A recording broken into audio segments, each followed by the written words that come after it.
We are officially live. This is the Baseball Hall of Fame live stream. I am counting down from 15, 14, 13, 12, 11, 10, 9, 8.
Everyone. Good evening, everyone. I am Earl Holland here with another Sports Refuge podcast live stream.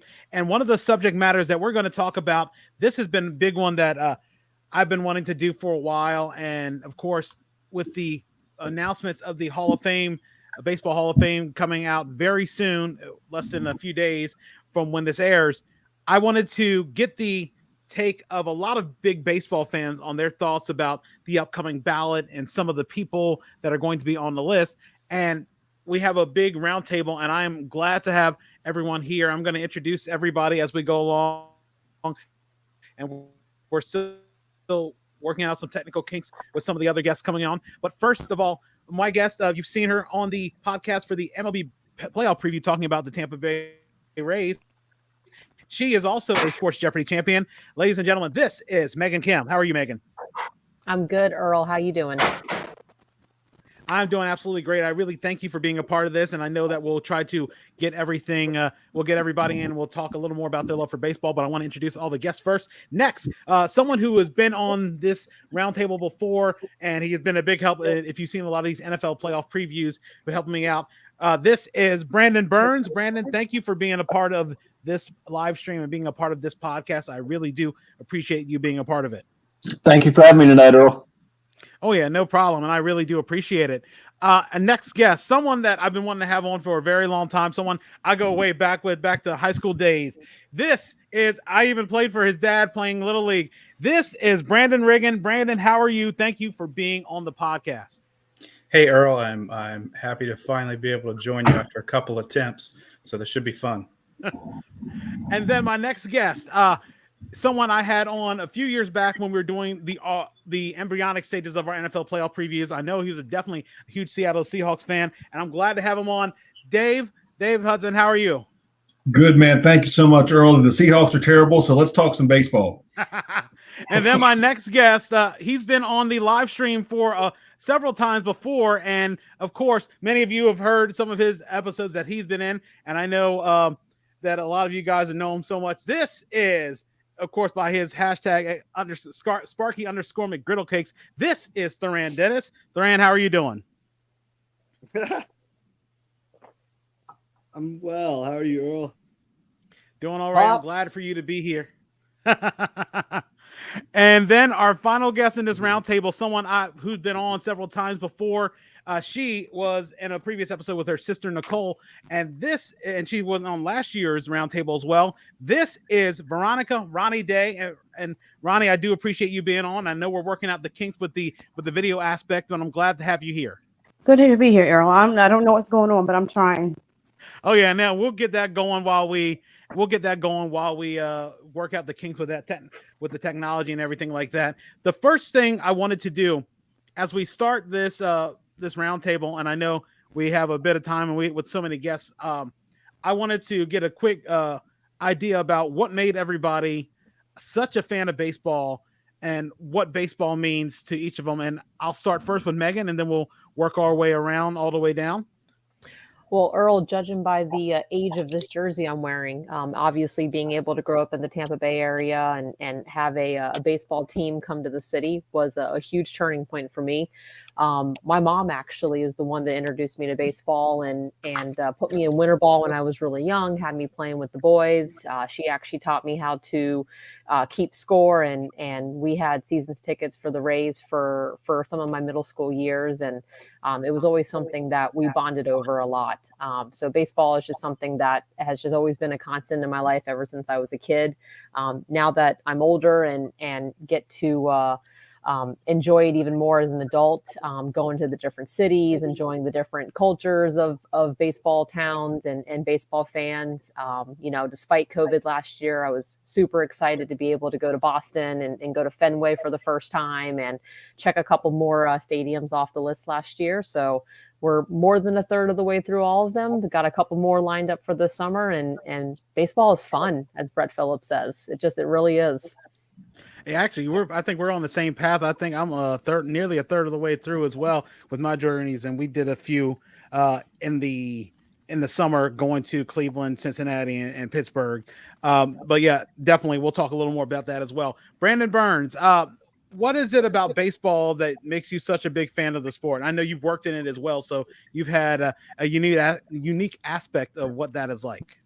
Yeah, I think for me, Earl, obviously playing since I was a little kid, up through T-ball all the way up through high school ball. But I think really for me, the baseball side of things, growing up a Mets fan, right in the smack dab of Phillies country, kind of, made it very interesting because there was that rivalry all the time with, any of my friends, really growing up. And then as we progressed there into college, baseball kind of got me into my sport management background, what I went to college for. And then, obviously, you and I met there in my 4 years of working for the Delmarva Shorebirds. So I got to really see the interaction, not only on the ticketing and marketing side, but then also, doing the on-field MC work for the Shorebirds there. So, my, growth for the sport, I think, has really grown over the years. And, I think, as you guys were talking about, seeing every ballpark, I know myself, I prided myself on actually being able to see every major league team. I now live in Pittsburgh. So obviously I get out to PNC Park and see the Pirates, with one of the most beautiful baseball parks in the country, right there with Camden Yards. But I've been able to now see every major league team come through, not only PNC, but in Baltimore, and then also with the Mets and Yankee Stadium as well. Dave, what is it about baseball that you love so much? It's the bond with my dad. He loves baseball. He's been a baseball fan his entire life. We used to collect baseball cards together. The old wood background 1987 Topps cards were the first cards we really got into, and we really enjoyed that. He's a big Yankee fan. I'm a Nationals fan. I started to enjoy them once they existed, once they moved out of Montreal and got here closer to home. But for our family, Nats Park is our home away from home. We try to go a handful of times every year. We went to the fan event they used to have in December, but they've not had that in a couple of years because of COVID. But we're big Washington Nationals fans. Woke my son up so he could see the last out of Game 7 of the World Series 2019. That was really exciting. He got to come down at 7 years old because I was like, son, this may never happen again. So you got to check this out. Your team don't win the World Series every day. But just love baseball. It's my favorite sport, and I'm just very, like I said, happy to be here and talk baseball. They can't lock us out. You know what I'm saying, Earl? They can't lock us out.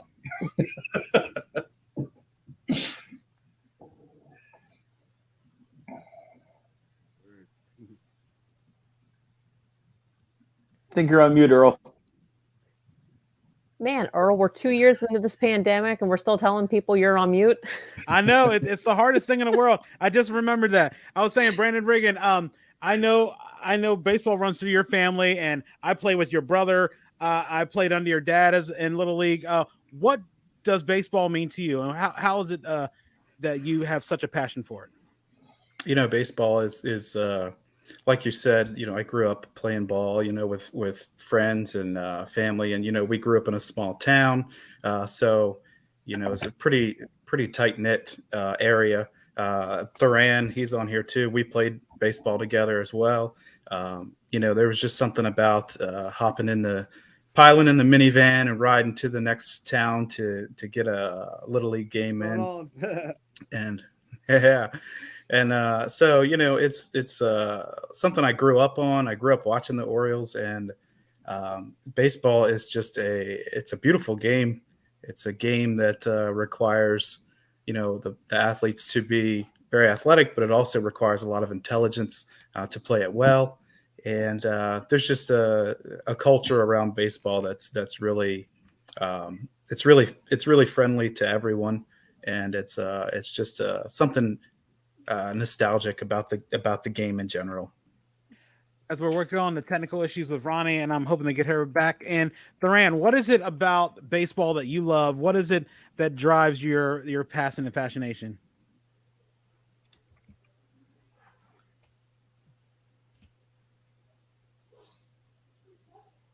Oh, right on. First off, Brandon, what's going on, man? Hey, Thuran, it's good to see you, man. Love the gruff. Love the gruff. Thank you. Can you hear me? Yeah, we can hear you. There's a bit of a delay. By the way, Brandon, and I think this runs in the family because. Okay. Brandon has one of, if not the best arms I've ever seen in my life. This guy could wing it, and Andrew, he could wing it too, but Brandon, this guy could wing it, really, Not anymore. Major shout out to Brandon for that. Oh man, well, Earl, I think I may have alluded said something like this before, but at just sharing the game with you and Eddie, I'd say that's probably the first time growing up that I felt like part of like something with peers, even though I guess you're a little more seasoned than I am, but yeah, it was the first time that I had that I had fun like playing with other people, and obviously it helps when it's family, when you guys are my brothers basically, so it was even cooler like growing up, learning the game from the both of you and playing it, the yard with the dumpster as the backstop. Like those are really really fun days, and those are and through that individually I really like the game. I really took to it. Like I really love it. Like I enjoy playing a lot of sports and activities, hobbies with it, but I really take to baseball because like Brandon was saying, it takes an athlete certain, but the mental aspect, like the mental endurance, I think it takes the mental endurance, the mental toughness that it takes to play the game. I think that's like an underrated aspect of it that no one really talks about. Maybe when it comes to pitching, but I think overall even in the outfield, just think especially in little league, if you're out in right or left, I'm a child of 80, I'm an adult of ADHD, so having to keep focused, learning to do that, always staying there, stay in every game, stay in every play, that was a challenge for me, but you get better over time, you keep playing and whatnot, but those games in the field, they help for certain, especially when we were pitching, because it was pitcher's poison, and we were awfully close to be using real baseballs and aluminum bats in retrospect, so it was kind of dangerous, but it made it that much more exciting. So yeah, that was cool, and I guess that has helped shape the person I am today. Man, As we wait for Ronnie to come back, the next thing we'll go on to, and we'll double back around when we can. Big part. As we go on to the next thing, as we wait for Ronnie to come back. Yep, I can hear you. When you're dealing something with live, sometimes you get a little technology glitches, but we're going to keep it rolling.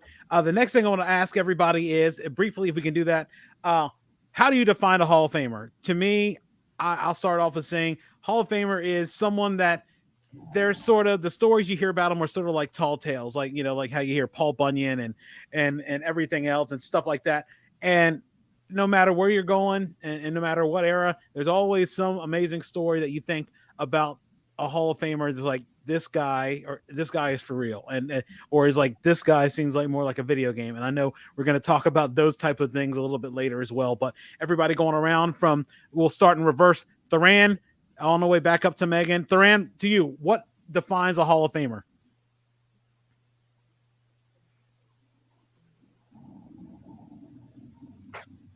Ah, um, so I guess how effortless you made the game look. I think that's a big part of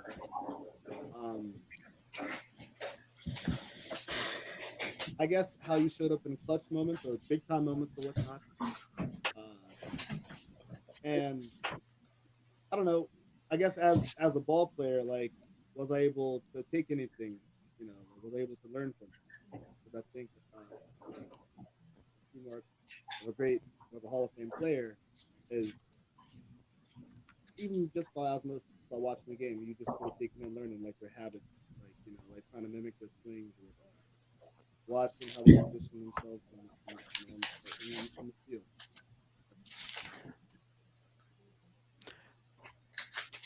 Ronnie, we were going back around. We're going in reverse. We're asking, what do you think defines a Hall of Famer in your mind? I think basically beyond the statistics, the statistics are great. You want someone who's consistent. But I think that overall how they contributed to their team, if they weren't, they had an off night at the bat, like did they, contribute in the field? And how they consistently did that. I think it also has to do with, how they are as teammate, and, if they're on the, say they're on a disabled list, are they still sitting in the, dugout cheering their team on? Are they positive, influence on their teammates? Just basically somebody who has overall all around, they good on the offense, defense, but also that they're that player that the team can look to, say they're having a 0 for 10 streak, and that person's still the one that's out there giving them, pepping them up and getting the team going and keeping it positive, and somebody who's beloved in the community. I think that helps as well. Brandon Riggin, what is your idea of what makes a Hall of Famer? So, yeah, I think it's definitely the stats, of course, got to be there. But in the end, for me, what makes a Hall of Famer is what they do for the game, what they do for the community, what they do for their team. It's really, it doesn't really matter how many home runs you hit or, what your stats are if you're a total jerk. If people hate playing against you, people hate being on your team, if you're, constantly involved in scandals or something going on, it just people who give baseball a good name, who are good for the game. And they're, you don't necessarily have to be, I don't want to use the word wholesome because, that not all of them are. Of course, not all Hall of Famers are, but for the most part, you want somebody your kids can watch. You want somebody that you can enjoy watching, and also knowing that they're a decent person too. Dave, your thoughts on what makes a Hall of Famer? Sure, Earl, and I see the potential for fireworks down the road already, so I'm excited about that because I don't really care if you're a jerk or not. I think it's two things. It's sustained greatness for a long period of time, and we can define long, in different ways depending on how great the greatness is, right? And the second thing is you need to mention this person's name if you're telling the story of the game of baseball. And if we can tell the story of the game without you, then maybe you're not a Hall of Famer. But there are, like this list that we're going to talk about later, I mean, there are people that when I'm explaining to my kids and my grandkids someday what baseball was, there's some people on this list that I can't move past. They are essential to the story. And I think those people are Hall of Famers. And Brandon Burns, what do you think about what makes a Hall of Famer? Dave, I'm right there with you. We're going to have some fireworks later on tonight because I'm right there with you where I think, to your point, if you can not tell the story without mentioning that individual, I think the biggest thing, as we've looked at, athletes across the board anymore, they're all about their legacy. And, if you can't tell the story of the particular sport without mentioning those guys, and I think a lot of this, and I know we'll bring it up later on, same with the baseball writers. I think they're trying to write their own legacies as well, and getting in the way of a lot of these guys potentially going in. So I know we'll dive into that later on. So you and I are going to be fine, Brandon. Megan, what is your thought on what makes a Hall of Famer? Really just to kind of agree with most of what everyone said. We know that the stats are easy to look at, and the game has changed, and we look at sabermetrics, and we look at a lot of different ways of defining it. But I think the sustained, consistent greatness to be in this league for at least a decade, to be doing it as well as you did for that amount of time, and to really be better than anyone else at that position at that time on your team. You look at something like the war.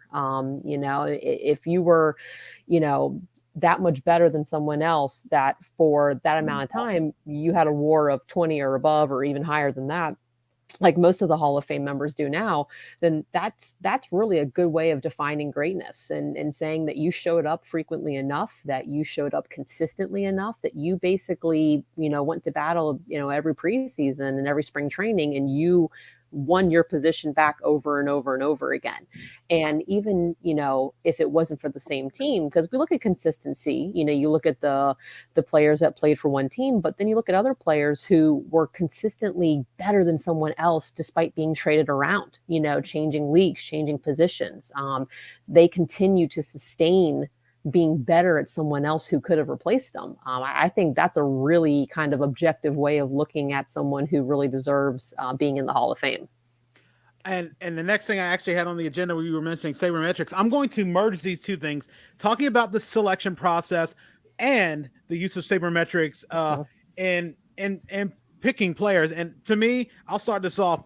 I know you were talking about war, Megan. The one thing I noticed about war is a weirdly inconsistent category, because so many different sites have their own variation of war. And honestly, I was just trying to go by initially. I know wins and losses are the biggest things that people harp on now, especially now that the way the game's changed. You're not going to have a lot of 300 game winners anymore. None anymore. You might not even have any 200 win game winners anymore. But I always see it like this. I went by the biggest things: whip, ERA. Again, a lot of those things are dependent by, if a inherited runner scores, that, you basically kept yourself clean and a reliever couldn't do the job. And then RBIs, as me and Thran have always debated on, are circumstantial depending on where you are in the lineup and who's hitting behind you and who's hitting in front of you and who's ahead of you on the base path, because you have guys who can have dynamic seasons, hit 35 homers and only drive in 80 runs because they're hitting, fifth or sixth, or nobody's getting on in front of them.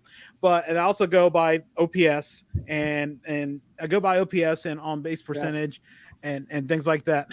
But yeah, to me, everybody, and we'll start with Megan and work our way back around in sort of a serpentine motion. Your thought on how the selection process is and how sabermetrics will play a role in that, if they can. Yeah, well, I've already heard a lot of people say that, not only is baseball a great sport because you have to just be athletically inclined, but you have to be intelligent. I think the sabermetrics in the game just kind of brings that intelligence into the game of baseball, that you don't necessarily have to be the fastest, biggest, strongest. If there is a general manager and a team that is willing to get a good return on investment, they can look at all of these different statistics and figure out, how is this player going to benefit our team? How is this player going to make other people around them better? And someone who roots for the Tampa Bay Rays, I see where return on investment is kind of another way of looking at war. Can I replace you, get the same amount of wins, if not more, and save money? That's, really, it's kind of what makes baseball intelligent, is that it's a lot of moving pieces. It's this weird game of chess, but also just gritting things out and needing to, be as athletic as you are.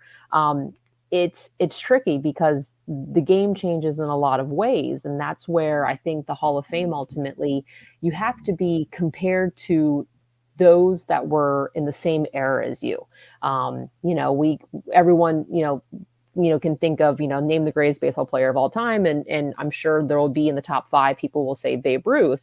But then you have someone say, well, put Babe Ruth in today's ballparks with everyone else's, talent around them. And is Babe Ruth a Hall of Famer? I have no idea. I don't think his head's frozen in Arizona like Ted Williams. So we can't bring Babe Ruth back to life and figure out, is he as good as, Ohtani is? But we can look at the era he was in, and we can look at him as being an irreplaceable player, that the equation for sabermetrics back in that time period, he was your best player. But the sabermetrics now, you just can't, those aren't interchangeable pieces when it comes to looking at that analysis from a talent standpoint, and looking at what makes, baseball a winning game at today's day and age. Brandon, how about you? What do you feel about the selection process and as it evolves? What are your thoughts? I mean, the biggest thing, as we've looked at, the game itself, I mean, I think, we've really, pandered to a offensive explosion for a lot of the sabermetric side of things. When we look at the game now, I mean, how many people are actually hitting 300? How many people are actually putting the ball in play? I mean, we see the strikeout numbers going through the roof. 10 years down the line, we're going to have somebody that's, strikes out an average of 200 times a year going into the Hall of Fame. When you look back at, some of the Hall of Fame careers, we have guys that are in that might not have struck out 200 times over a 5-6 year span. So I think, that's really, playing into a lot of the different, aspects of, how we're selecting a lot of these guys. But then also, I think, there's a lot of outside factors that are coming into play, that aren't necessarily on the field, that are really, looking at these guys and say, hey, what is their legacy? Are they a best baseball player, or is it something else that's holding them out of this, enshrinement process? Dave, what about you? What do you think about the selection process? Is it something that still should be the same, or is it something else that you think that might need to be different? Well, I can't stand how the voting happens. I mean, some of these, the voting has gotten a little bit better now that some of these ballots are made public. But, some of these clowns like Dan Shaughnessy votes for Jeff Kent and nobody else. I mean, that's a joke. I mean, that's ridiculous. He's just trying to make a story about him. Congratulations, you got mentioned. You're an idiot. I think when you're talking about metrics, I think the first thing every fan should do, frankly, is try to understand what these things are. Everybody talks about metrics. Most people don't even know what they are. One of the things I did is I read Smart Baseball by Keith Law. If anybody's ever had a chance to check that out, or any book like that, there are tons of books like that. Understand what understand what people are talking about when they're talking about these different metrics. A lot of these plus stats are designed to even out differentials in ballparks and things like that. You're never going to be able to differentiate eras. I mean, Babe Ruth, greatest player of all time, never faced a pitcher of color. I mean, you can't. That's just not the same. That's not the same when part of the population is not even invited to play. But he did what he did, and he was the greatest at it when he did it. So I don't hold that against him per se. He's still a Hall of Famer, but we need to judge eras against eras. I think when you start comparing guys, 2020 to 1980 to 1960 to 1930, you're really going to drive yourself crazy. So I don't even bother with it. We've got, each era can have their own little Mount Rushmore, and we can move on. But the process itself, Earl, to answer your question, we've got to do something about who votes and how they vote, because you end up having guys that are off the ballot now that are better than guys that are getting in, and that's a problem. As Brandon Burns fell out, we're going to go to Brandon Reagan, and I'll get Brandon's comment on it as well.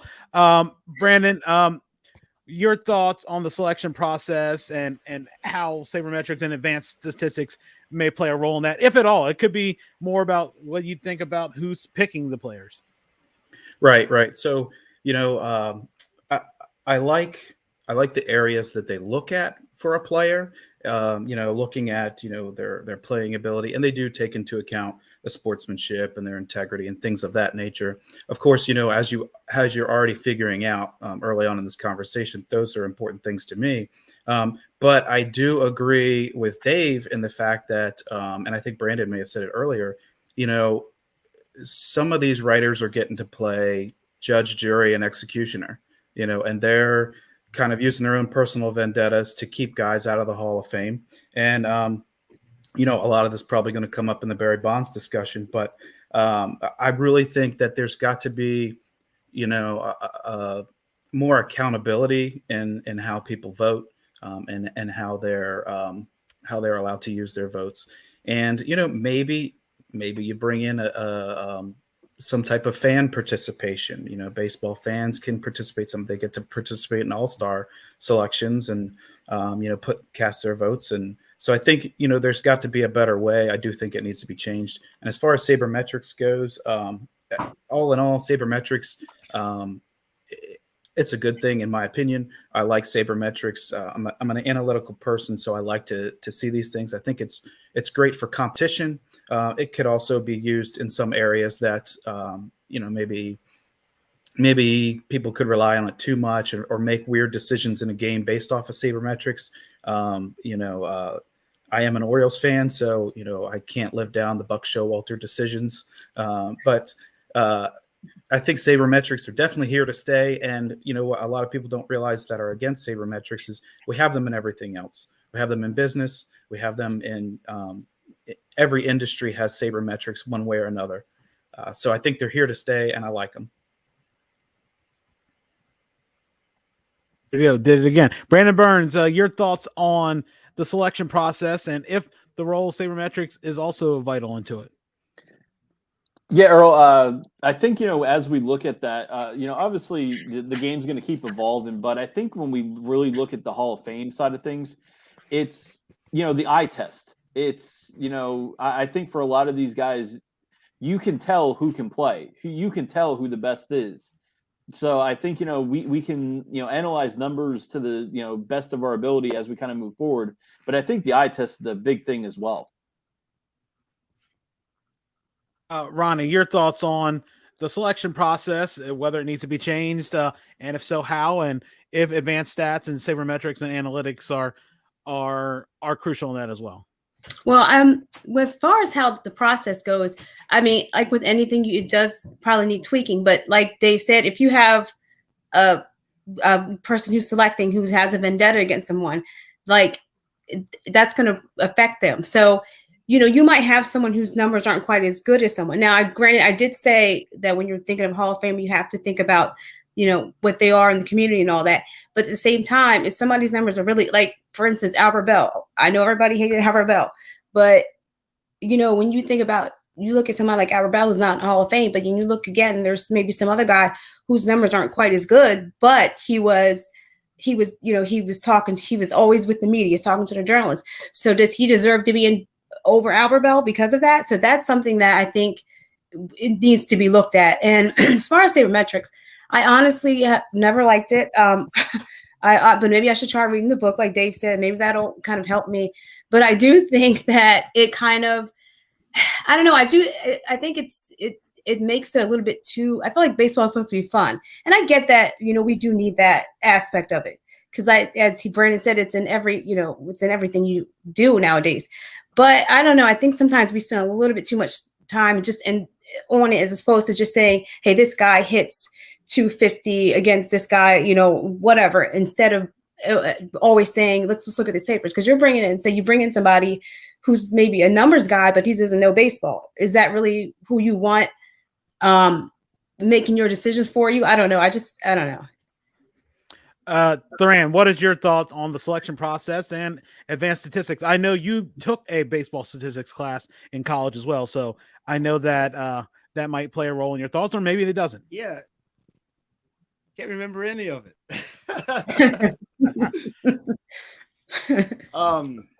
I am largely with Ronnie and Burns. I think sabermetrics is for front offices. I don't think it's for the ball player or like the fan. I think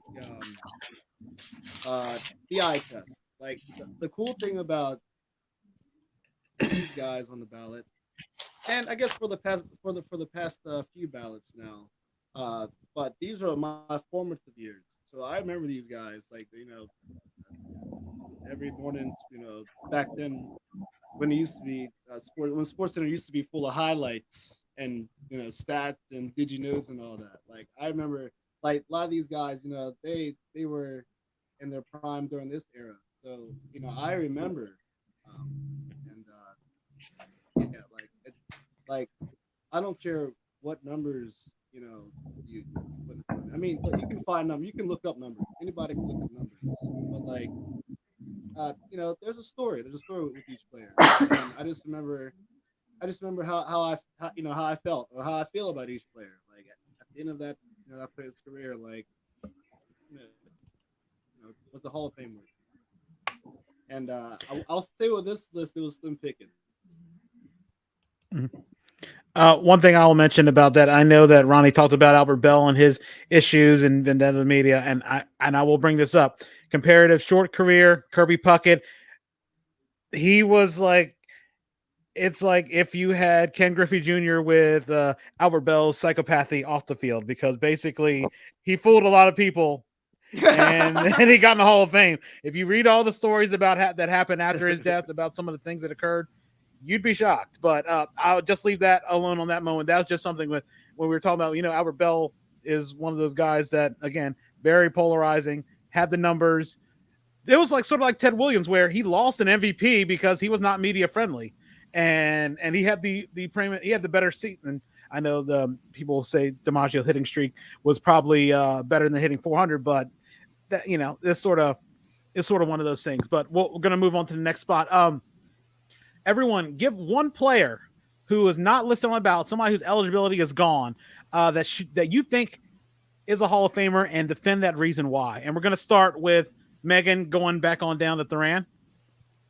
Well, the one that I'm going to defend just because it's more fun for me to do this, but it's definitely Pete Rose. But I'm going to actually go with Fred McGriff instead, just so that way I can continue to represent, the Rays and his career. Among the players who are not in the Hall of Fame, he pretty much stands at the top of the list of most home runs, as far as not being quote unquote tied to the steroids era. He sits at 493. Is 7 home runs the difference between him being the shoe-in and not being a shoe-in? I don't know. I mean, he barely, brushed 25%, I think was the highest percentage of votes that he got. And I just don't think that 7 home runs is the difference between 75 and 25%. So I'm not really sure, because we talk about consistency. We talk about going somewhere and being better than your replacement. We talk about making, kind of, lasting efforts and memories. I mean, he was voted all-star in both leagues, different teams. I mean, one of 2 players to hit 200 home runs in both the AL and the NL. Received MVP votes in, I think, 8 of his seasons. So, for an 18-year career and for 8 of those seasons, for you to be on someone's mind when they're voting for the MVP, that's pretty resounding, that in almost half the seasons you played, that you were deemed to be top 10 in someone's mind when looking at the most valuable person for how many teams he played for. I wonder if this is a guy that stays in Toronto for his whole career, or sticks with Atlanta and stays with Atlanta and when the price is right. Does him going to the Rays to help start their franchise, does he lose a lot of that kind of media trend, and maybe stays with the writers and in their minds when it comes to voting for him? So I definitely think that Crime Dog is someone who really deserved a much better shot in the 10 years that he was on the ballot. I think he definitely will gracefully get in whenever the Legends Committee or one of the other committees votes for him later on. But I think he definitely got a raw deal for sure. Brandon Burns, how about you? For me, it's Mark McGwire. I think, when we look back at the story of baseball, especially coming out of the 94 strike year, without Mark McGwire doing what he did in '98, and at this point, steroids be damned, I think he got a raw deal on getting railroaded as the one guy that started it. And for me, for the way that he was kind of, obviously wasn't big with talking to the media, wasn't really, he admitted to what he did. And I feel like, without McGwire and what he did in that, magical season in '98, that brought baseball back. I don't think we would be having the same conversation today if they didn't have that summer. Machado signing those deals, Trout signing his deals. I don't think that happens without Mark McGwire. Mm-hmm. Dave, your thoughts? Brandon, I agree with you. I would have said Mark McGwire, so I had to hurry up and Google Jim Edmonds real quick because I believe Jim Edmonds too. Jim Edmonds, 60.4 WAR in his career, as compared to Harold Baines, it has 38, and he's in. 8-time Gold Glove Award winner. I think Edmonds really got caught up in the voting kerfuffle we have going on now with the quote steroid era guys, and he's one of these guys and there are many in the last 5 or 6 years that have slipped off this ballot that are better players than people that are already enshrined, and that makes me sad. But I will say Jim Edmonds. Brandon Riggin, how about you? Who do you think is a Hall of Famer that isn't eligible that you think should be having a plaque in Cooperstown? So it's debatable to some people, but kind of going along with the steroid era theme, especially with Bonds being on the ballot and Clemens and their big years this year. My guy is Rafael Palmeiro. As an Oriole fan, I grew up watching the guy. He put up good numbers, 3,000 plus hits, 500 home run club. I really do think he was kind of a scapegoat in the steroid era. I would defend him in the sense that, he did put up good numbers. And if you looked at the guy, he always denied using PEDs, and he did test positive after testifying to Congress. But I think there's something to be said that after these hearings, they went after other people for perjury, for lying under oath, but they didn't go after him. He would have been an easy target because right after he tests positive, and he says it was something tainted by someone else. Who knows? But honestly, he wasn't all his arms weren't popping out of his shirt. He didn't look like he was a bodybuilder. He has a natural ability. I was reading an article just recently about how he played a minor league game at the age of 50 with his son, who was a starting player on the minor league team. And the guy still went 2 for 4 with an RBI and drew a walk. I mean, the guy is a baseball player. And I would defend him in the sense that, he may have got pinned for steroids, whether he did them or not. At the end of the day, when it comes to the steroid era, like Brandon said, it saved baseball. I mean, it saved baseball. It made kids excited about the sport. It made it exciting to the home run chases. And there's an era of everything. Are we in the future going to say the Astros, none of the Astros can get in because of the trash can incident? Are we going to look at pitchers throughout history who, before there were cameras everywhere, were, tampering with the ball, doing things, catchers using sticky spray, on things. There's all of these things. And I'm going to just put it out there with the steroid era. These teams knew what the players were doing. They were probably providing it to the players. They were encouraging the players to use it. And they would just tell them, hey, do what you got to do.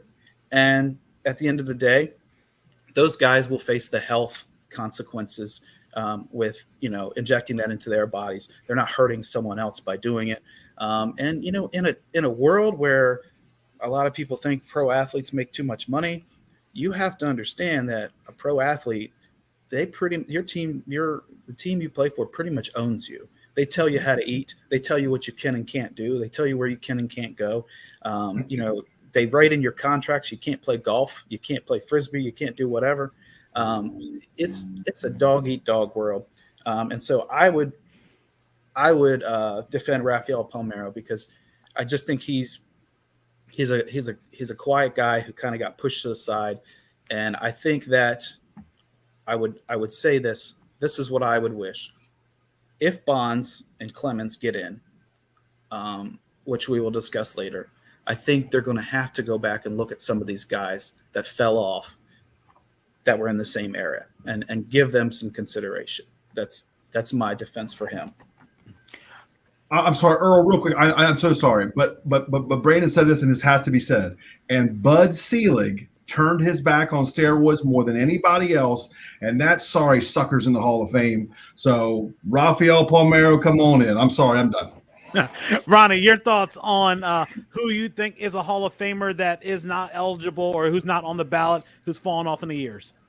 All right. Well, one thing that I've noticed in the last couple of years in doing this, how many people that I thought were in the Hall of Fame. Like I remember Fred McGriff came up last year, and it really surprised me that he wasn't. And I'm always going to say Albert Bell, but I'll say, bear with me, but I, for whatever reason, feel like Tommy John should be in the Hall of Fame. Now, I know his numbers probably aren't what a lot of pitchers' numbers are in the Hall of Fame, but if you can look at the fact that he had I think 2 or 3 20-win seasons after his surgery, that in itself, I think, and he had, I think, 280 over 280 wins, and his ERA was like at 3 something. But considering he had, and then he was the first person to do it, and we obviously named it after him. So for me, I think that when you look at that and how he was able to come back and get 20 wins, and then and still perform, I just feel like he should be in there. And I think he had I think I want to say over 1,000 strikeouts. So, I feel like he really should be in there. And we hear about Tommy John all the time. Jim Palmer talks about him all the time. And you hear all about all these people that have it. And obviously, a lot of, I think, pitchers owe their careers to him because he was, I would say, sacrificial lamb. So, I really feel like he should be in there. Tharan, what is your thought on someone who's not on the ballot, who's fallen off, that should be a Hall of Famer? Oh, definitely Jimmy Ballgame. Yeah. I think Dave, you mentioned him earlier. You're so right about him. I just remember, and I guess we have to consider the era of center fielders. That he was, that he came up in. And so we got Griffey, Andrew Jones, who's on the list here. Those, guys like that. But man, I say second to Griffey, Edmonds had the smoothest, the prettiest swing ever. And I think the guy, he had pop, he had, obviously had the glove, championship ball player. I think the thing that's really undervalued about him is the fact that if you really watched him play, he was a very, very fundamentally sound player. I just remember, and I think I may have told this story before, but Coach Lampman back in the day, he was, I think this is preseason, one preseason, and we were inside doing hitting drills, and of all the current ball players during that time, and we're talking this may have been 04 or 05 around that era. So a lot of these guys were still active and still balling. But of all the hitters that he mentioned, it was Jim Edmonds. He was the one. The guy, he all, and this is the case with a lot of good hitters, but Edmonds specifically because he had a very low maintenance approach to hitting. And if you notice, every hit, every home run, you may have said that, his swing was loopy or whatever, yada, yada, yada. It may have been long at times, but you watch him, the man squared up every ball perfectly. You watch any of his highlight reels, on the tube, the dude, he was really good. And like I mentioned, I like to be able to think back, oh, what did I take from this player, coming up as a ball player, and I definitely try to imitate his stance, even though he was a lefty. I totally try to to be the righty Jim Edmonds for a stretch there, and it worked. It worked. I went yard once doing what he did. So thank you, Jim. He should be in the hall. So Travis. Oh yeah, oh yeah, definitely. My choice. This is someone that doesn't get enough love, but his numbers are comparable with another Hall of Famer who had a shortened career, and also played a role in the history of how baseball was changed. My choice is Dave McNally. Dave McNally had more 20-win seasons than Sandy Koufax. Had also a career in 2 more years than Sandy Koufax. Both had arm injuries and both had other things that ended up shortening their career. Sandy Koufax had an out-of-this-world final 4 years of his career, but was pretty pedestrian until 1962. Dave McNally had a 1.95 ERA, 22 wins, then 20-7 record in 69, 24-9 in 1970, 21-5 in 1971, led the league in winning percentage. Comparing to Sandy Koufax, as I'm trying to get all this information out, Dave McNally also was a part of several World Series teams, and I know everybody's going to say, well, if Dave McNally was probably the second best player on his team, was Drysdale better than Sandy Koufax? That's the other question. Was Don Drysdale Sandy Koufax's Jim Palmer? That was my one question about that. Also, when you look at it on the other hand, without Dave McNally signing off on the Sykes decision, that would not have changed the way baseball was played and free agency entering in the impact, because without him signing off on that about the reserve clause, baseball wouldn't have changed. Maybe people say it's been for the worse with skyrocketing salaries, but that is a part of an era that is huge. In addition to the steroid era, the juice ball era, the everything else that occurred, the pre-segregation era, the free agency era is a huge part of baseball's history. And without him and Andy Messersmith to an extent as well, that stuff wouldn't have happened either. So that his impact as well. And again, more 21 seasons, more wins than Sandy Koufax in 2 more years. 3.24 ERA compared to a 2.76 ERA for Sandy Koufax. But I mean, they were some of the most dominant lefties during their careers.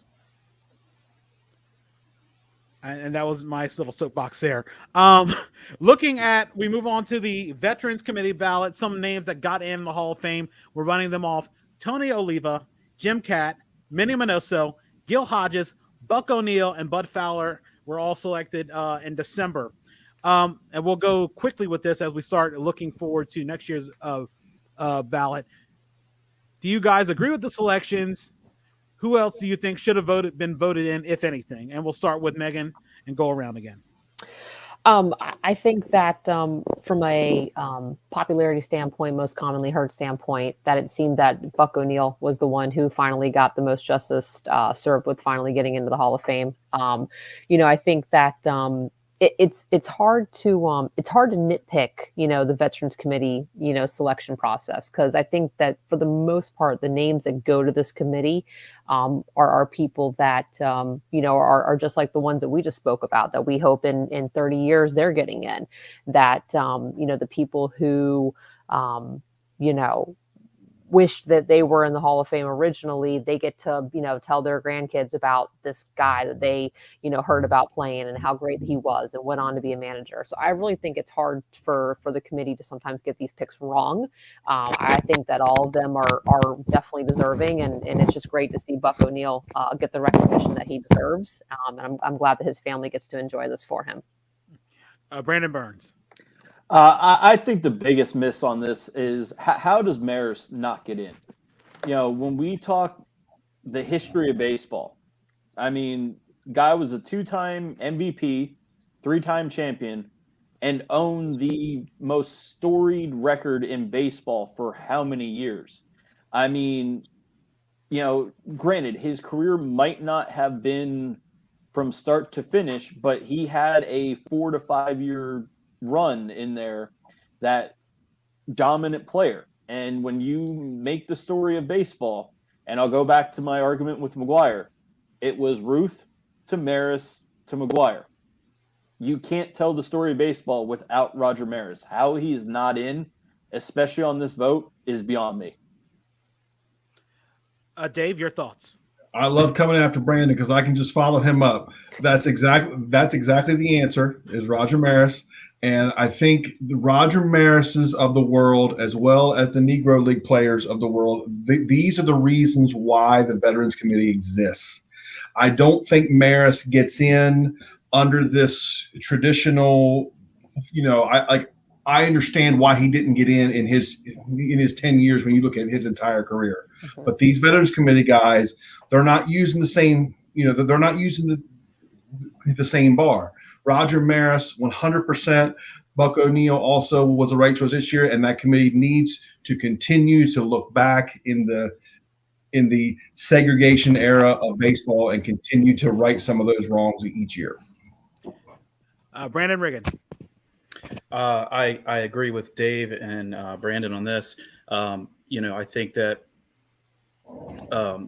there are certainly the different eras in baseball that we see, and sometimes these votes, the baseball writers, they get it wrong. They do get it wrong, and it is, I think, a plus to have these veterans committees that can kind of right those wrongs. I don't know as much about the baseball from years ago as I'd like to, but I would like to say that I am happy to see, I think, Minnie Minoso, considering, the stats and what he did for his team. I think it's great that he's in. And, I got to say on the Maris thing, I agree, sometimes it's a disadvantage to the player in an individual status for himself as a player to be on a team with other players that are superstars. I'll go back to Rafael Palmeiro. He did a great job playing for the Orioles. The focus was on Cal Ripken. Everyone loved Cal, and everybody had to write about Cal. When it comes to, and I'm a Ripken fan. Don't get me wrong. I'm not saying anything bad about him. But it's easy in a situation like Maris. I think it's not just he gets overlooked, but also your opportunities as a player. When you're batting. Sometimes when you're batting in front of someone who's a power hitter, you get pitched or you get walked, or you get pitched to when you should have been walked for a situation. Or there's so many different scenarios. But I do agree that Maris definitely deserves to be in for sure. Ronnie, your thoughts on the Veterans Committee selections?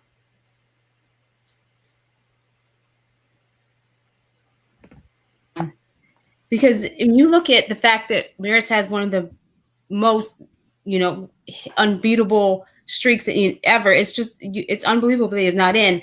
That being said, I do think this Veterans Committee is really great because you look at somebody like Buck O'Neill, as other people have stated, he really deserves to be in, and it's really great that he's in. Unfortunately, he's not here, but his family's here, and then it's somebody like Tony Olivo. He is fortunately able to see himself become into the Hall of Fame. And, when he had 15 years with his twins and he had like 8 straight All-Star games. So it's great for people like that. And it's wonderful, but they're still missing the mark when somebody like Roger Maris is not in. Duran? Oh, Buck O'Neill, definitely. It's about time. I think when you think baseball lore, he's definitely one of the first names that comes up. If not his career, just his wealth of knowledge. Like he was a living baseball encyclopedia for the majority of his existence. And I just remember I don't know if I mentioned this before, but was it All-Star Baseball? One of those All-Star Baseball games was 2002 or 2001. They were it had a special feature where he was just recounting stories about the Negro Leagues and his experiences, just knowing the majors and just just ball at the big league level in general. So when you think baseball legacy, it's Buck O'Neill's definitely up there. So it was about time he finally got to the gate.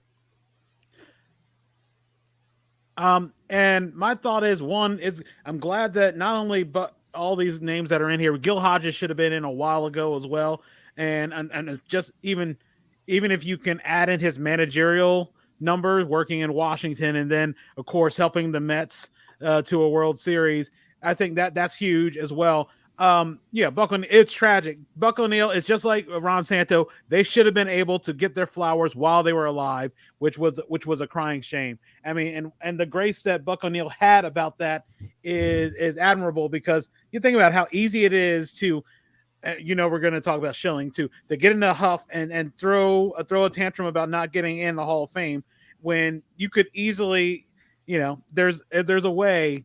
People can handle certain things. I will say Dick Allen should have been in a very long time ago, because that was a wrong that, I mean, yes, not every, when it comes to black players playing in the 50s and 60s and 70s, not everybody is going to have the affable personality of Willie Mays or Hank Aaron.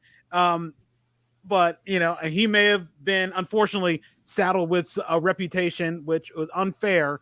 I mean, he was not Albert Bell as a media darling. He was not Barry Bonds as a media darling, but he just, it's one of those things. Dick Allen should have been in the Hall of Fame for a long time ago, even as the Veterans Committee selection. We're going to probably get one of those other things where he won't be here to enjoy it, but that's another injustice, but hopefully that will be fixed, along with Roger Maris, because Roger Maris, the numbers that he had playing in Kansas City, playing in St. Louis, playing in New York, those things, like you said, the history of baseball. And of course, like I said, with going back to Dick Allen, 7-time All-Star, MVP, Rookie of the Year. Why is he not in the Hall of Fame, especially compared with some of the other players that we've talked about that have been left off the ballot? Next thing we go on to, this is what we've all been waiting for.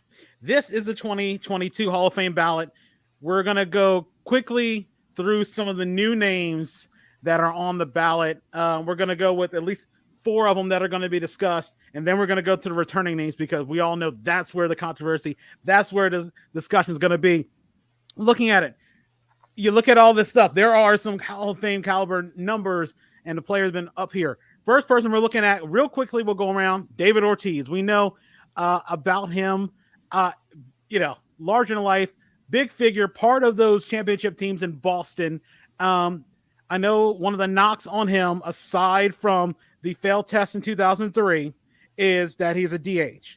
And I know there seems to be a greater, changing attitudes towards DHs, with Edgar Martinez getting in, Frank Thomas getting in. We can briefly talk about David Ortiz and see what everybody's thoughts about David Ortiz's resume and career, and then we'll go on that. We'll start with going in reverse. We'll go with Thuran, then Ronnie, then Brandon, then Dave, then Brandon, then Megan. Oh man, big time ball player. I mean, everybody knows that. He was consistent, and he was a good hitter. I think that's not mentioned enough. He had big hits, he had pop, but I thought he was a very sound hitter at the plate.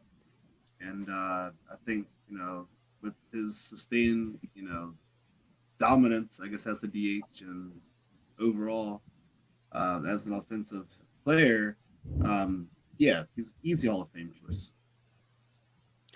Ronnie, your thoughts? I think he's going to get in for sure. I think that even despite his being a DH, because you have to look at the fact that he was on those Red Sox teams, he was part of that 2004 team. And aside from the test and him annihilating the Orioles bullpen phone, he pretty much had, he was pretty much really well liked. I think that there may be a writer in Boston somewhere that doesn't like him, so that person might, quell his chances. But you have to look at, he plays on a high market team, so he's on a team that is well liked. It was always about the Red Sox and the Yankees, so he's definitely going to get in. I think first ballot, I believe. Brandon Ricken, your thoughts? So I got to go there. I'm an Orioles fan. It's hard for me to like David Ortiz, and part of the reason I haven't liked him for so long is you don't want to play against David Ortiz. It's just because he was that good. He was a great hitter. You did not want to be pitching to him in a situation where you needed where the game was on the line. That being said, am I a little bitter about the bullpen phone he destroyed? Yeah, but that's the Oriole bias. That's the Oriole bias in me. But is he a Hall of Famer? He is a Hall of Famer. First ballot. I don't know if he'll get in first time, but I certainly don't think it should be. I don't think he should be given the treatment of waiting years and years to get in. When it comes to him, he was feared on the field for his performance, and I think that he's definitely gonna get in. I just don't know if it'll be the first time around. As we wait for Brandon Burns to come back in, we'll go with Dave. Your thoughts? If I was filling out an actual ballot, I would probably vote for 9 people, not 10, and Ortiz would be number 10. If I had to vote for 10, I would vote for him 10th. Ortiz is a person, as was mentioned earlier by, I believe it was Ronnie, he is going to he's going to be the opposite side of Mr. Bonds. He's going to be a guy that was very, very well liked, and that will help him as the media will vote him in. As Brandon said, if not this year, I think for certain it'll be next year. He did a lot of important things in a lot of big spots. I don't believe in clutch necessarily, but if you want to call somebody clutch, he would be the guy that you would call that. His 2004 ALCS against the Yankees, that historic comeback was amazing. His 2013 World Series was amazing. He's got like a 1.3 something OPS in the World Series in his career. He is a 55 WAR guy, I believe, which, obviously that's great. There are great players who don't make the Hall of Fame, by the way. And I think we need to be honest about that too. But for me, if I'm building my own Hall of Fame, he probably doesn't get there. Certainly not on the first ballot, but like I said, to me on the ballot, he is the 10th best. He's the 10th most worthy Hall of Famer. Brandon Burns, your thoughts on David Ortiz? I think, as everybody's mentioned, I think, when we look at his career, the stats are there. I know early on in his career, there was a potential PED thought on him. So I don't know if that clouds it at all. But I think, as you looked at his media, savviness, I know, just with him being on, Fox, now World Series coverage, I think he definitely has ingrained himself to a lot of the writers. And I think, even too, just at the tail end of his career, how he handled the Boston Marathon, bombing situation. And really, that's one of those moments outside of his postseason runs for me that stands out to say, hey, in this last, 10 to 15 years, that's one of those moments when we look at baseball that really stands out to me. Megan, your thoughts? I think that that DH cloud is not something that should hold him back from the Hall of Fame. I agree that I don't think that he's a first ballot Hall of Famer, but he's definitely someone who very much deserves to be in the Hall of Fame within the next, probably 2 to 4 years. Even though he was a DH for a big portion of his career, not all DHs are hitting home runs every four games. So I think that really he showed that there was dominance at that position. He made a difference when he had his at-bats. And he, was a very robust, poignant fixture in Boston. And Dave, as far as 55 WAR goes, it is great. It's actually the same as Jeff Kent's. So I'm just saying, if we're going to hate on Jeff Kent getting votes, I think Jeff belongs in just for the mustache. That's the only reason I vote for him. I was going to say, and it's interestingly enough, and we're going to go, and that whole thought of protection, I think Jeff Kent started, he had some solid numbers before he went to San Francisco, but hitting behind number 25, that really took his numbers off, just like Ortiz hitting behind Manny, regardless of what you think about what Manny, his 3 failed tests. Protection. I do believe in the theory of protection, and that's something we've always, me and Thuran have disputed and always talked about and things like that. But I feel like sometimes some people, how you're able to, become that guy after the guy that was protecting you is gone. that really shows what you can do. I mean, and Jeff Kent had the same thing when he went to the Dodgers and when he went to Houston as well. I mean, even though he had a bunch of guys hitting in front of him, Bagwell, Biggio, all those guys. But I think, Ortiz is a Hall of Famer. How long they're going to punish him for that 03 test? That's going to be the question. And we're going to figure that out. But then the next person we talk about as we go back around, starting with Megan, is A-Rod. And we all know A-Rod, he's become a media darling, but he still rubs people the wrong way. And, it's going to be interesting to see how he goes. What are your thoughts, Megan? You love to hate him. I mean, he's just got a really punchable face. And now that all of those teeth are so veneer and pristine, I just want to knock every single one of them out. But, numbers don't lie. He made a name for himself, at a very young age and, was able to be, really the person that each team that signed him to each lucrative contract wanted. As far as, baseball writers being judge and jury, he's someone who did actually face, judge and jury. He's someone that, did his time. Did he pay his dues? I don't think, as much as I wish that those types of things and being a total schmuck should be held against you. It really, unfortunately, he is a Hall of Fame guy. He is. Brandon Burns. Statistically, there's no doubt. I think, as you look at, being the only one that got really dinged for the entire season, that's Hall of Fame worthy. I think, as we look at the steroid era in general, I don't think that the writers, just the way he's really, gotten to know a lot of them over the last, 5 years, especially with his work for ESPN, that they're going to hold it against him. I think, when we look back and, I know somebody mentioned it earlier about, how a lot of these guys are jerks to the media, I think that's really going to play into, him getting in. I don't think that they'll put him in first ballot just from that sheer fact that he does have the full season suspension there. But I think when we look at how A-Rod changed the game, he had that $252 million contract. I remember, when he signed that, it was insane to think that somebody could get paid that much to play the game of baseball. Now when we look at some of the contracts now, that's peanuts compared to what some of these guys are getting paid. So I think, he definitely has changed the game, but in the same regard, like it's, when we look at the steroids thing, it's either an all or none. If you let A-Rod in, you got to open the floodgates and let everyone else in. Dave, your thoughts on A-Rod? A-Rod certainly made it harder on himself than he should have. That's for sure. As is mentioned, he's not likable. I can't stand the guy myself.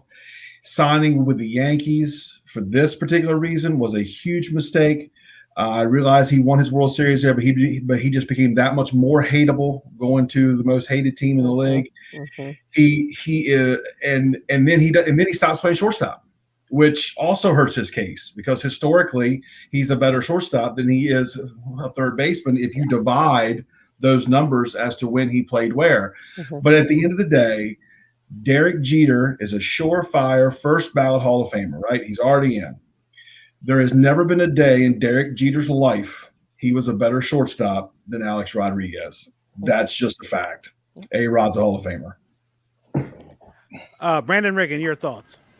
Yeah, so I gotta agree with Megan on the whole A-Rod. His face, I mean, it's awful. He's you do love to hate him. And as an Orioles fan, I really liked A-Rod in his early days. I think he was with Seattle, if I remember correctly. And, he had such great potential. When he went to the Yankees, it was kind of like, because I just hated the Yankees. And for them to have him, unlike David Ortiz, I can't get over A-Rod's personality. I just can't. To me, honestly, he may have been good in his stats and the things that he did. It's undeniable. He had talent. But gosh, there's just something about him. And I, that's not a reason to not vote for him. But But A-Rod certainly, I remember when he was serving his suspension. I think it was his suspension he was serving. The camera caught him passing a ball to a girl in the stands, a female, with his phone number on it or something. I mean, he was. Yes. This goes back to what I said in the very beginning. He was not good for baseball in the sense of what baseball stands for. He's very self-absorbed. Then you get the whole role model debate. People think athletes should or should not be role models. I don't want to get into that, but he's not somebody that I think should be looked up to in the sense of as a Hall of Famer. Will he be a Hall of Famer? Yes, he will be a Hall of Famer. And I think Brandon may have said something about it. His chances are going to greatly depend on what happens with Bonds this year. And as they should. If they're going to hold Bonds out, then A-Rod with the whole biogenesis scandal and everything that's been around him, I think it's definitely something. If Bonds doesn't get in, A-Rod can't get in. And A-Rod's certainly going to make up for some things, being in the media himself now, being on ESPN so much and Major League Baseball, doing all these things. So he's going to try to clean up his image quite a bit, and I think he will, and I think that will help him get in. Stats you can't deny, though. I mean, he is a Hall of Famer. Ronnie, your thoughts on A-Rod? Well, first of all, I'm going to echo what everyone says. I do not like A-Rod. I never have. I never liked him back from when he was in Seattle, and I felt like he was stealing Ken Griffey Jr.'s thunder. And I never believed the whole good. Like, I remember there's an article in Sports Illustrated about him, and it had I'll never forget, because my sister had the picture on our wall, and I was like, take that picture. But he was like in the mirror, and he was talking about how he drinks milk and all that. And I never believed it, so I've never been an A-Rod fan. My feelings aside, he's, I think that, what I will say is, I think that his post career is going to help him. If he gets in, it's going to be what he did in his post career that pushed him into it, because he was, he's been a baseball analyst, and I'm going to be honest with you. I think dating Jennifer Lopez has helped him. I think it's kind of changed his image, because, I mean, let's be honest, outside of sports, how many people really know who he is? How many people really care who he is? I think that him being in the spotlight and kind of just doing this whole, like, I don't want to say 180, because I think it's fake, but he presented this whole 180. I think that's going to push him into the Hall of Fame. I personally don't like him, but it's like with David Ortiz, he was on the Yankees.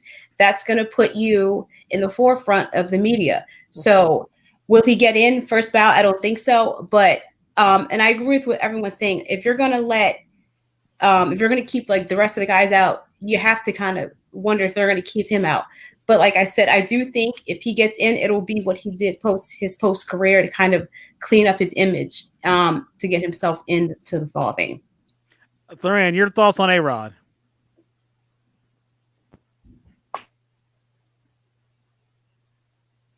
Oh, well, contrary to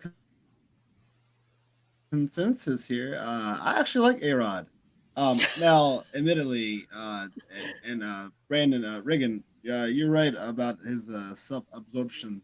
I think that hurt the game of baseball for a little stretch there.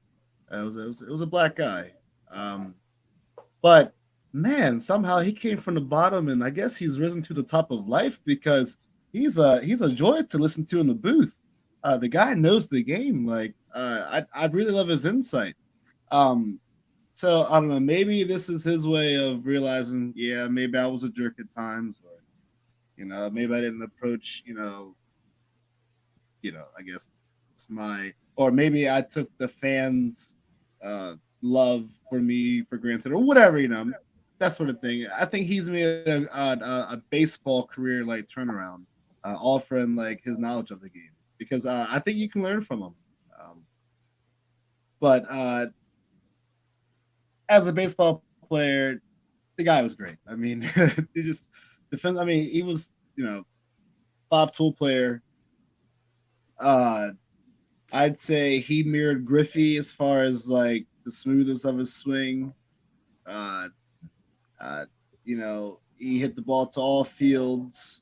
He hit for average. I thought he had a good eye. And I don't care what, stimulant you take or what pill you take or whatever, it doesn't help with your overall judgment. And I thought for the majority of his career, he had one of the better eyes I'd ever seen. But you know, he'll probably get in his 10th year. I think that was my feeling when I looked over his name. Like, he has a long way. I feel like even though he's like sort of like rebounded his like profile, his baseball profile, like I still feel like it's gonna take a little more time before people are like, okay, yeah, we can forget about him lying to us blatantly and robbing baseball, whatever. But yeah, he's a Hall of Famer, but it'll be later. Yeah, A-Rod's got a ways to go. Yes, him being more accessible to the baseball media is going to help, but we'll see what's going to happen with that. Another name I'm going to put out here, one that this will be up for discussion, and no marks of steroids with him, but Jimmy Rollins on the Phillies. That is an interesting name. That is an interesting name. I was going to go with Mark Teixeira, but looking at it, a guy who hadn't had 2,000 hits and has 400 home runs. You sort of look at Teixeira and it's like, maybe. But Jimmy Rollins might give at least an interesting run at it as a guy who was an MVP, an all-star, part of two World Series teams, one World Series winning team. What are your thoughts on Jimmy Rollins? And we'll start with Megan going on down. Jimmy Rollins is definitely a toss-up. If there's one thing that we know, that being great for one season is not a guarantee to being in the Hall of Fame. One-time MVP winners are about 50-50 as far as being in the Hall of Fame and not. And so that's not necessarily a slam dunk for eligibility and for deservingness. You think about his defense, you think about his contribution to Philadelphia, being part of the team that, beat my Rays in 2008 for the World Series. I think he might be a guy that lingers for a few years. I'll be really interested to see what percentage he hits in this first ballot. Is there enough writers out there who really think about his charisma and think about the, being the face of the Phillies for some solid seasons there? I don't know. It's a tough one. I think that if it's my ballot, I'm not voting for him this year. We'll see. It's definitely. It definitely will be interesting to see what happens. He's got a WAR below 50. I don't know. I think we might see him linger for a few years, and depending upon those percentage thresholds, I got a feeling that Jimmy Rollins is someone that's going to fall off. Brandon Burns. Jimmy Rollins, to me, great career. I personally don't even know if he was the best player on his team during those years. Truthfully, when you look at that team, whether it be Jason Worth having a good year before he went to the Nationals, Chase Utley, as a Mets fan, I can't stand any of them. But I think looking at even the years with Ryan Howard, Ryan Howard hit I think 58 home runs the one year. Is Rollins really the catalyst that moved that team? Yes, from a charisma standpoint and maybe from a leadership standpoint, absolutely. But I think, when we look at it, Jimmy Rollins' career really parallels David Wright's career. Neither one of them really got over the hump to say, hey, here's the number one player on this team. Like, Wright even had Reyes, Beltran. So I think when you parallel both of them, I think he's going to get some votes. He might get the 5% to stay on the ballot, but I don't think he really ever gets in until you get to a veterans committee or, down the line when, the steroid guys have flushed all themselves out and we're kind of in that mode of, maybe 10 years down the line, hey, he was clean for the entire time during his career. Let's get him in. Like an Alan Trammell type scenario. Dave, your thoughts? I feel like this is an easy one. I heard Megan talking, and Megan did a great job, and everything that she said about Jimmy Rollins was true. And she stopped talking about his play after about the second sentence. And when you got to get to other stuff that early, you're in trouble. He's not a Hall of Famer. And neither is Mark Teixeira, by the way, the exact same thing. But you didn't ask about him, so. Brandon Riggin, your thoughts? Yeah, I've always been a guy who pulls for the underdog, and so I want Jimmy Rollins to I want it for him. I do, but I don't think it's there. I don't think he had that push to get over the hump. I don't think he's going to get that push. I mean, obviously his first goal is going to be getting the 5% to stay on the ballot. It's going to be a long road for him. If he does get there, I think it's going to be after the fact with the veterans committees. And I do think that, as was mentioned, some of his votes are going to be swayed based on what happens with this steroid situation. Hall of Famers, do they start to lean towards a guy like Jimmy Rollins because they're still boycotting the steroid guys, or it remains to be seen. I like him because I like people who steal bases. I like guys who are fast. I like guys who hustle. So I like him for that. I like him for like Megan said.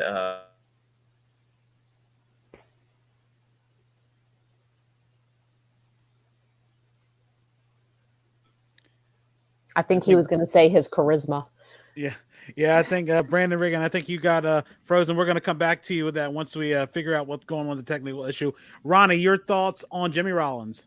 Well, first of all, I'm a huge Jimmy Rollins fan, so I'm going to just get that out there. I would have never thought I would like the Phillies, but Jimmy Rollins made me like the Phillies. As Megan said, he's very charismatic. He's got that big dimple smile. You can't help but love Jimmy Rollins.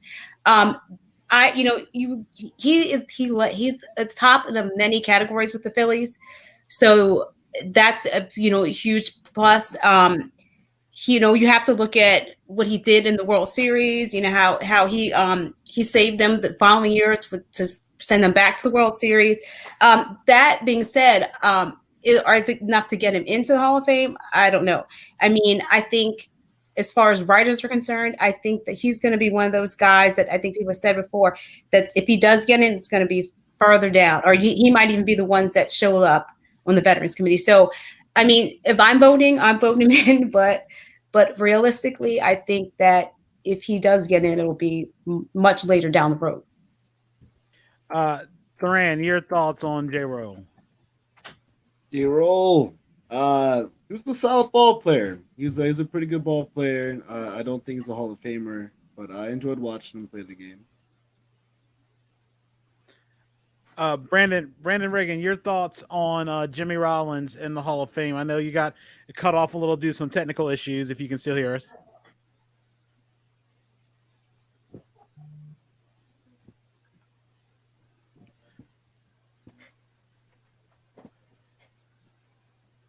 Hey. Yeah, Brandon, we can hear you.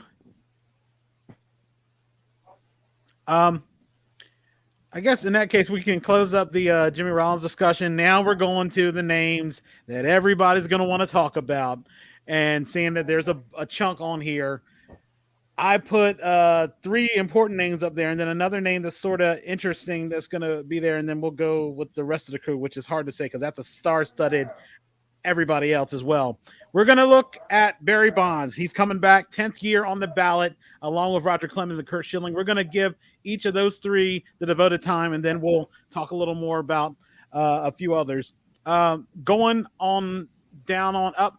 Thuran, your thoughts on Barry Bonds, and let's go. Easy. Hall of Famer.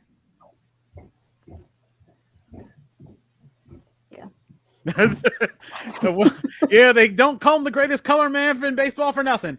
Ronnie, your thoughts on Barry Bonds? You know what, I think I said something similar last year. Barry Bonds did not do himself justice. He's such a natural talent. I don't know why he felt he needs to use steroids, because if we wouldn't be having this discussion. Barry Bonds would have been in first ballot for sure.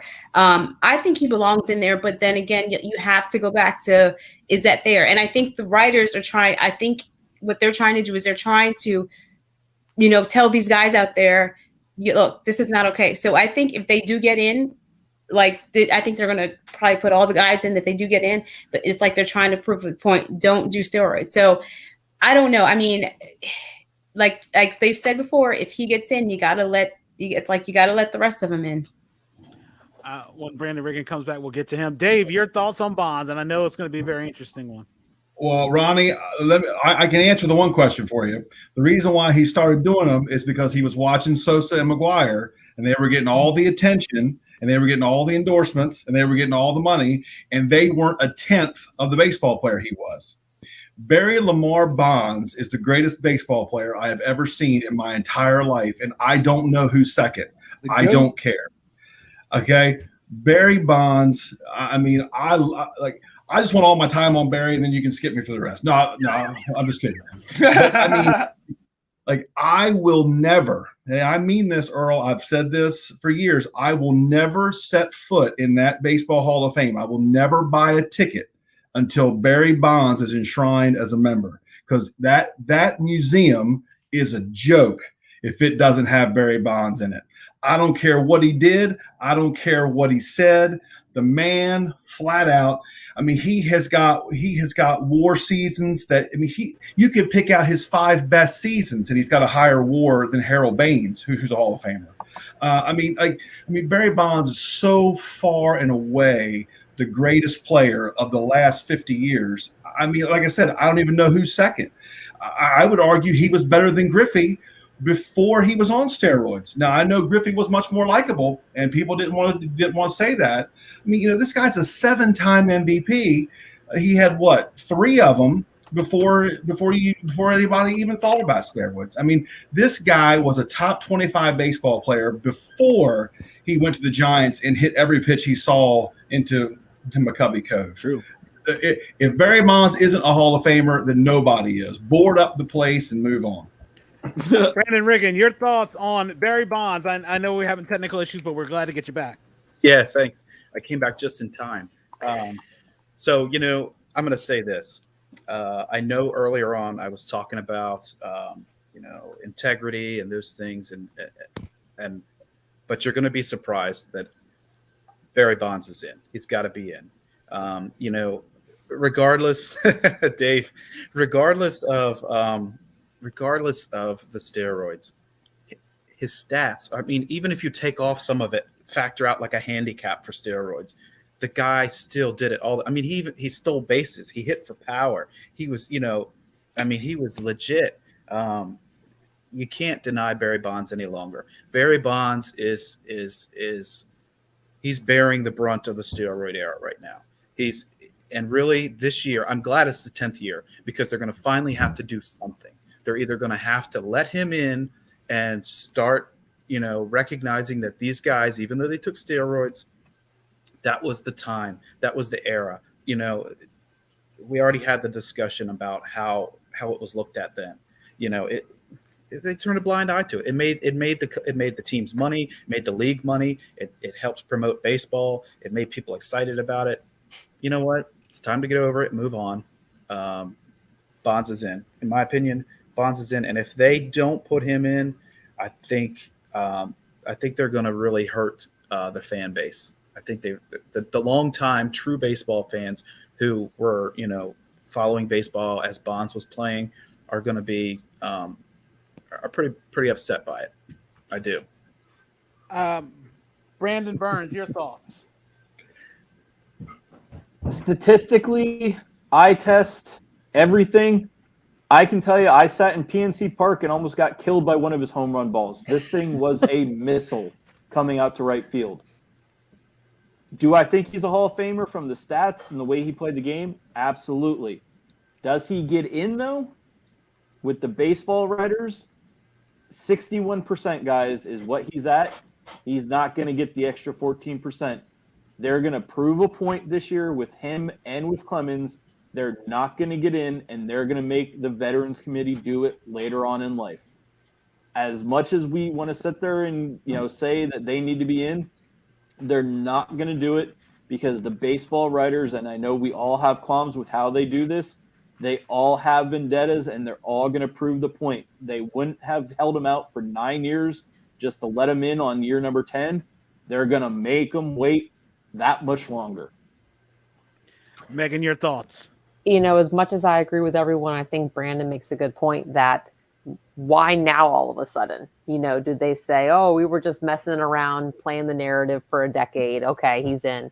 I think it's unfortunate. I think that he absolutely is deserving of being in the Hall of Fame. I think that it's a really weird precedent that the baseball writers think they're setting by basically saying that you don't get in only if you get caught, only if you lie to people, only if you do what a good amount of people are doing, and you make us look bad as writers when we try to call you out about it. I think that it's in a lot of ways an injustice to a very long, successful career he had. I think a lot of people will argue that one of the most athletic things you can do is hit a moving small ball at 98 miles per hour and crush it into a body of water outside of a stadium structure. And there are no amounts of steroids that can make me do that unless I have some sort of natural capacity and capability and talent of being a baseball player. Barry Bonds is a baseball player. He's a really, really, really great baseball player, and he absolutely should be in the Hall of Fame.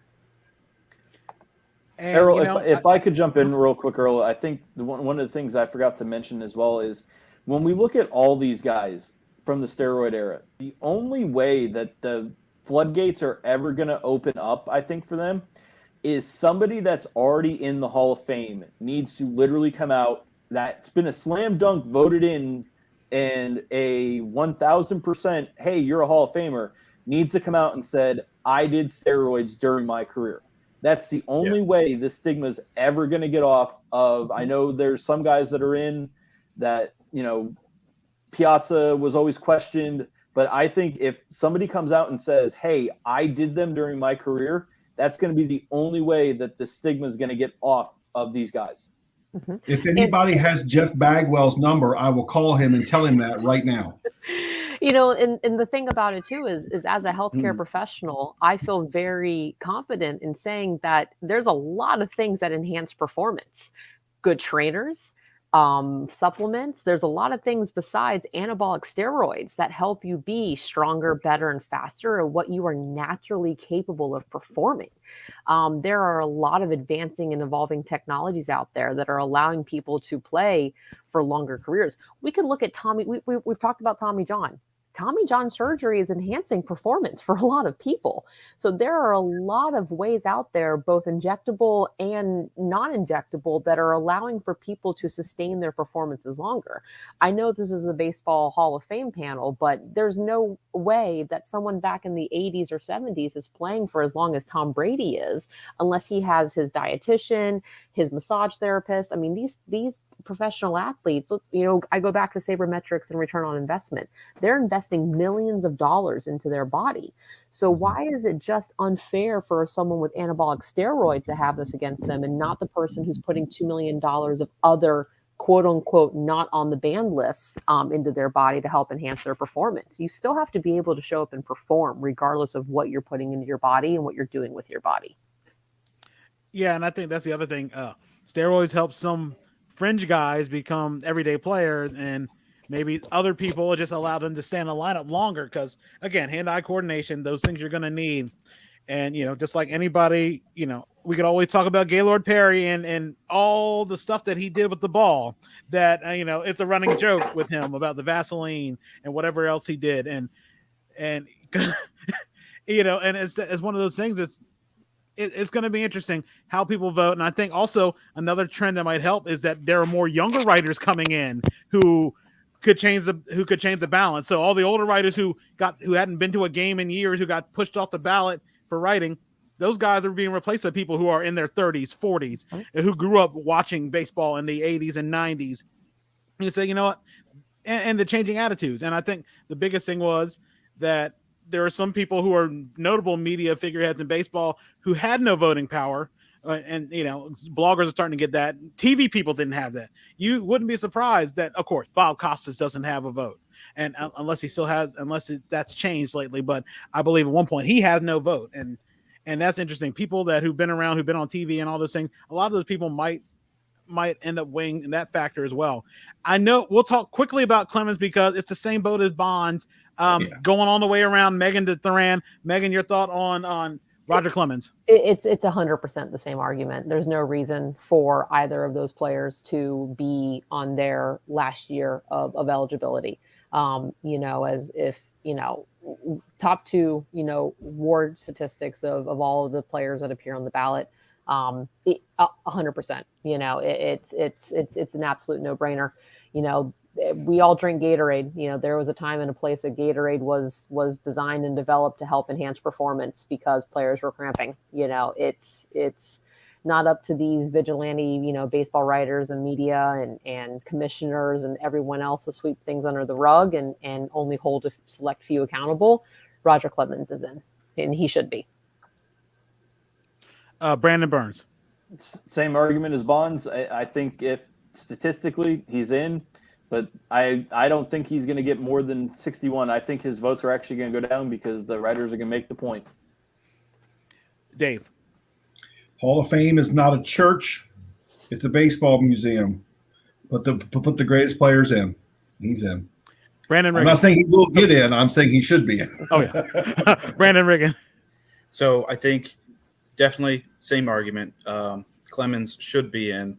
I think what he and Bonds have going for them is it's both their last year. So if they're really gonna prove their point, they're gonna have to do it to both of them, and it might make it a little harder for some of the writers to put them both out and really tick off two of them.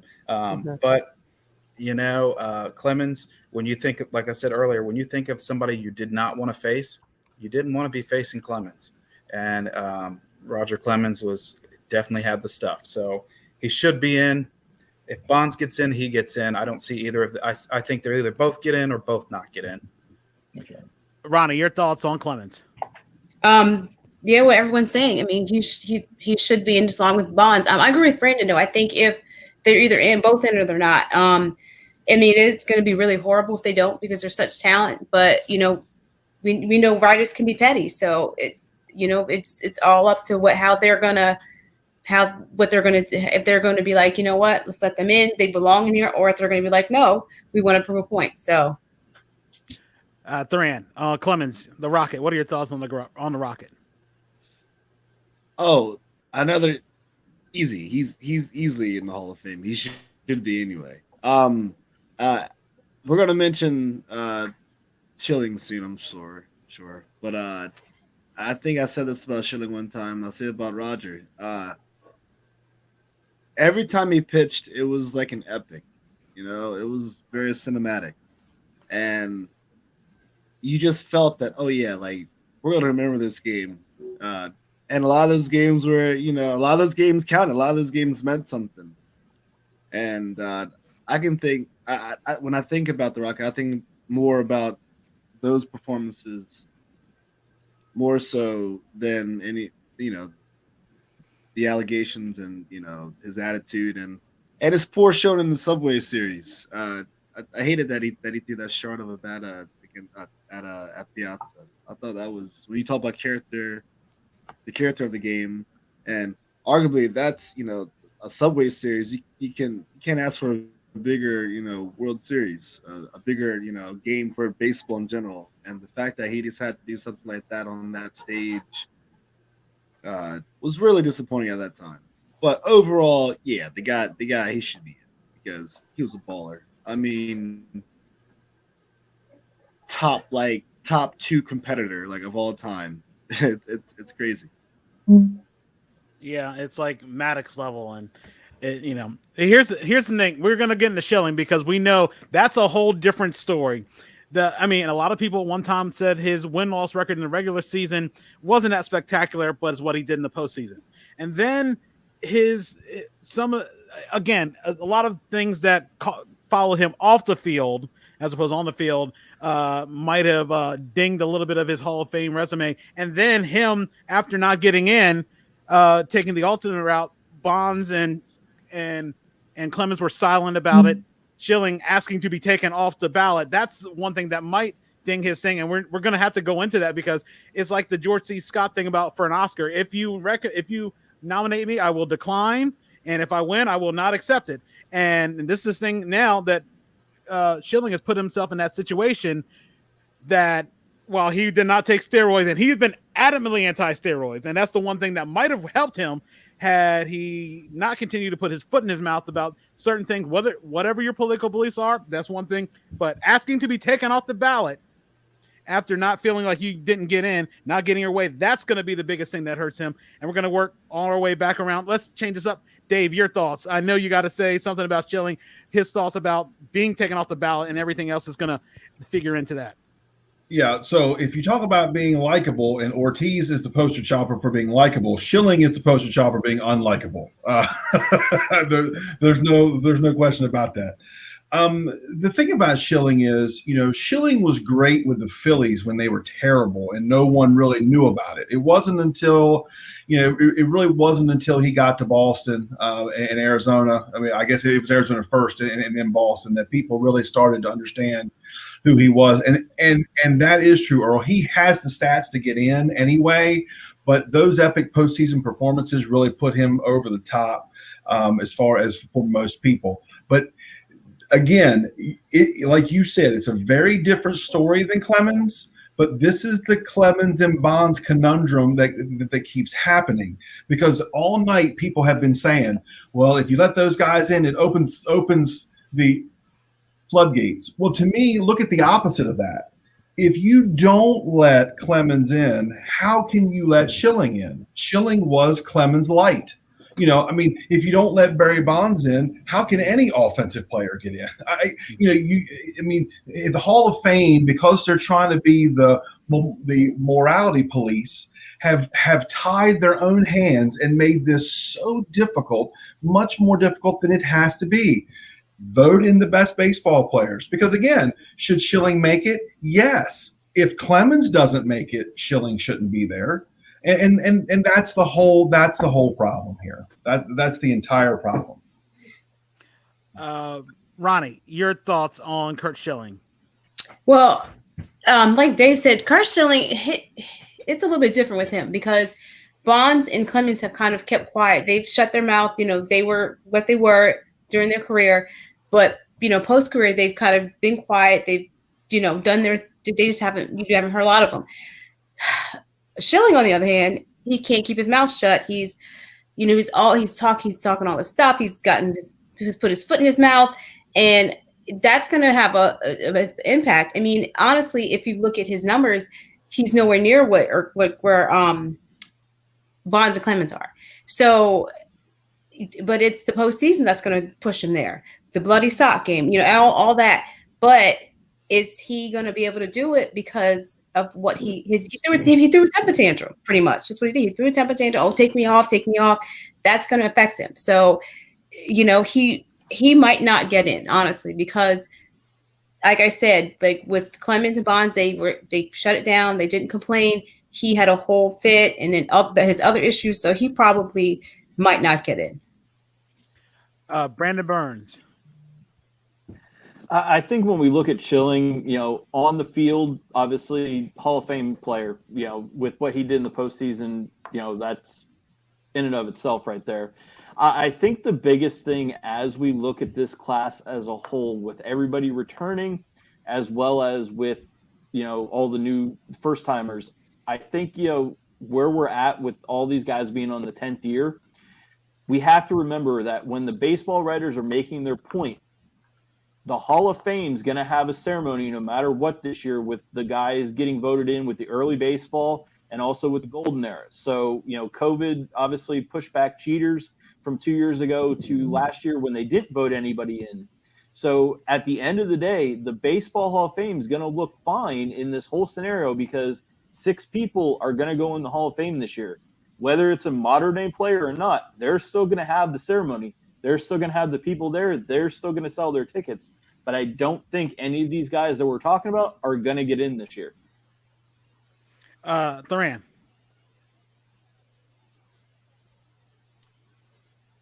Yeah, I think he gets in this year. Honestly, the guy was great. I don't have too much more to say about that. Really, I think he should have been voted in years ago. Uh, you know, big game ball player. I can't imagine that Boston dynasty like without him. Really, like he was definitely at the catalyst of that one. So yeah, he should be in for certain. Megan, your thoughts on the Schilling thing? Schilling is definitely the wild card here. As far as people's opinions that, players who did steroids being a bad look for the Hall of Fame, I think someone who's asking to not be in the Hall of Fame is an even worse look. I think that it's disrespectful in a lot of ways. I think that there's been some chatter here and chatter amongst other, thoughts too with baseball fans that you can kind of, I guess you could say, redeem your image post career. And I think it kind of goes both ways. I don't think that Schilling doesn't deserve to be a Hall of Famer because of his image since retiring. I think that him disrespecting the Hall of Fame, persona and being, even though being deserving of it, I think that's really the thing that says why vote this guy in. I mean, is he going to refuse to even show up at the ceremony if he gets voted in? How is he going to react? What's he going to do? To me, that's more of a mockery of the game of baseball as far as among the players who are deserving to get in than players like Clemens and Bonds. He absolutely, statistically, for who he was when he was playing, deserves to be in the Hall of Fame and should be voted into the Hall of Fame. His whip is actually better than Clemens. He played for more teams than Clemens did too. He was a consistent contributor, an all-star, I think 6 times. I definitely think that he should be in on just the merit of being a baseball player. However, as far as actually literally being requested to be taken off the ballot, I say that the voter should do him the honor of giving him, what he wants, and that's not bestowing him as a Hall of Fame inductee. Brandon Riggin. Yeah, Curt Schilling has definitely done the opposite of A-Rod. Since his career has ended, he has made himself worse. I think he's just done nothing but harm to his image. He's done the opposite of clean up his image, but he's made himself look worse. I think what holds Schilling back too is some of the things that he's said since retiring or since being on the ballot. Schilling has put his foot in his mouth so many times and offended people by some of the things that he said. I talked about earlier what's good for baseball. That's not good for baseball. Baseball is a game about, baseball is a very diverse game. Baseball is a game where, you have all different languages and races and people playing together on a team. A lot of these guys don't even speak the same language, but they form these bonds. And it's a wonderful thing. Schilling, is he a Hall of Famer stats wise? Yes. But I think he asked to remove himself from the ballot because he doesn't think he's going to get in. And he's like, you know what? I'm going to avoid the loss by just forfeiting the game. And that's a poor move. If you're not going to get in, face it like a man and don't get in. But I understand, some of the things he said are about his personal convictions, the things that he's talked about.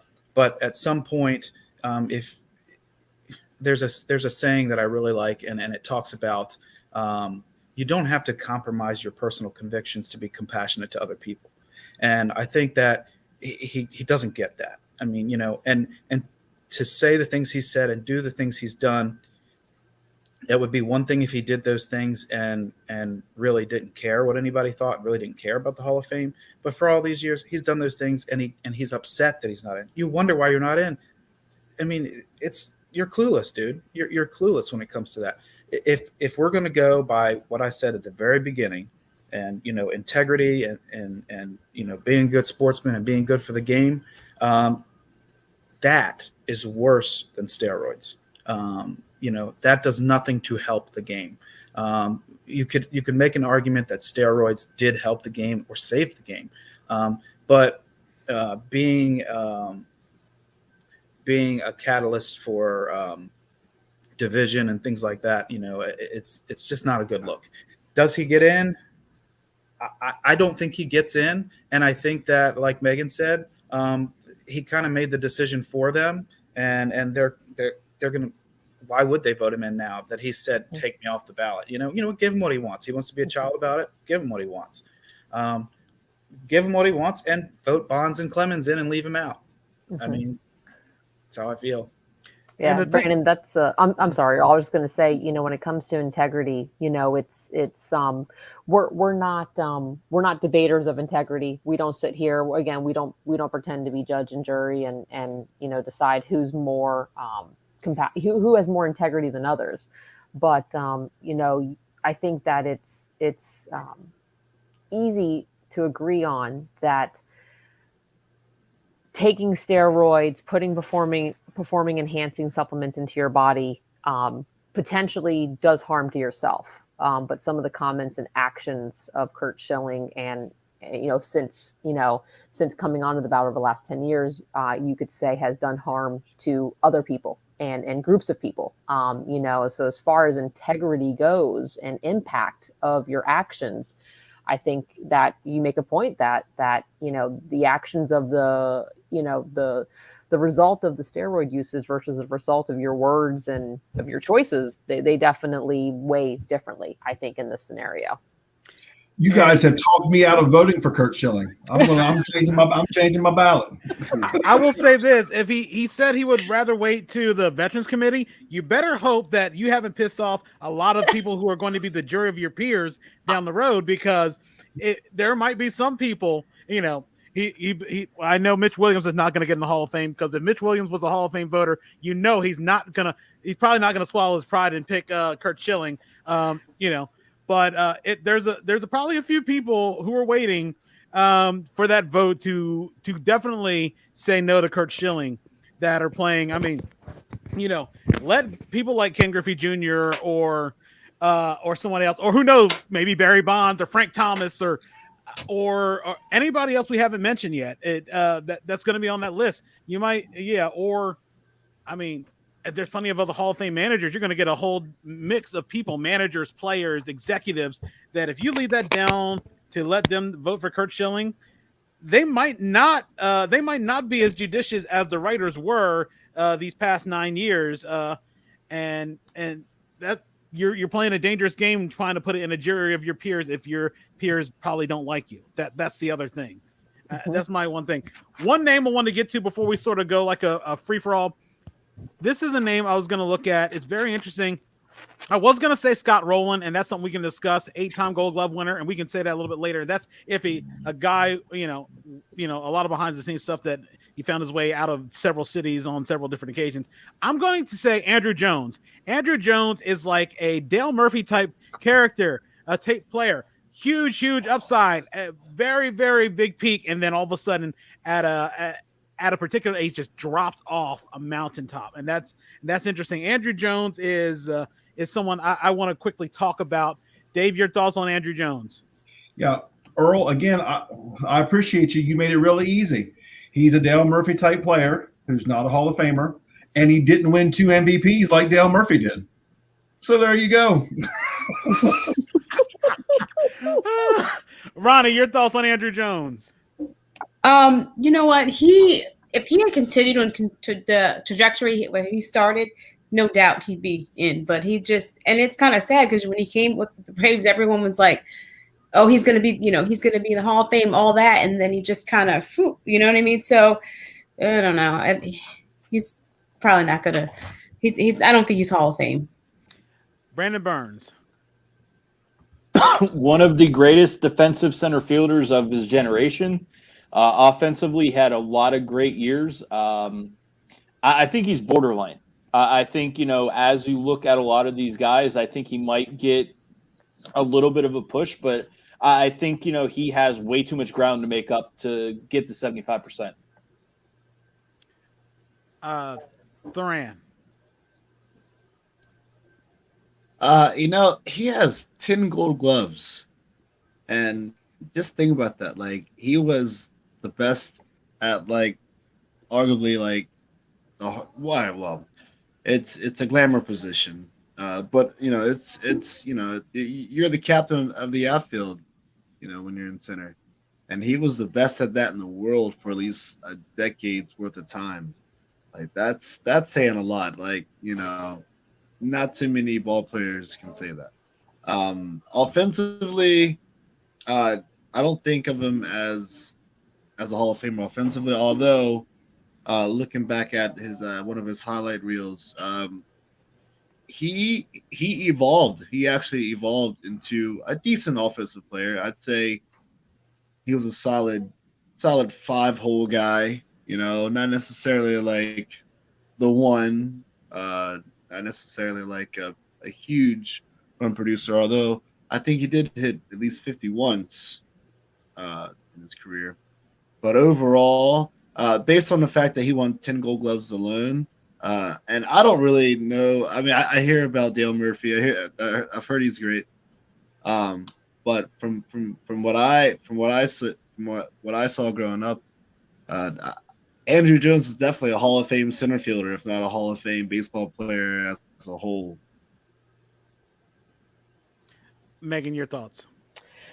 I think that we all can agree that when we think Andrew Jones, we think defense before offense. When we think about other players who have gotten into the Hall of Fame with those types of merits, the first one I think of is Ozzie Smith. And even though they're slightly different eras, I mean, a little bit of crossover, but the game of baseball was beginning to change. Ozzie Smith was better offensively than him. He was better defensively, even though 10 straight Golden Gloves is definitely an amazing and a worthy accomplishment. Ozzie does it 13 years in a row. Ozzie's in more All-Star games back when All-Star games weren't popularity votes run by Taco Bell. So, if we're looking at, what it takes to get into the Hall of Fame when your defensive merits may be more worthy than your offensive merits, I think the fact that he's made it now 5 years and is kind of being strung along a little bit, he's either going to have to really pick up steam with the voters in these next couple of years to make a difference, or he's going to just fall off after a decade. His disadvantage was that his time in the league was, just as the era was changing from Ozzie's game to his game, and that's mattered. And so when he was first coming up with the Braves and everyone started thinking Hall of Fame, this is the Braves' future here, who's this Larry guy, coming up instead.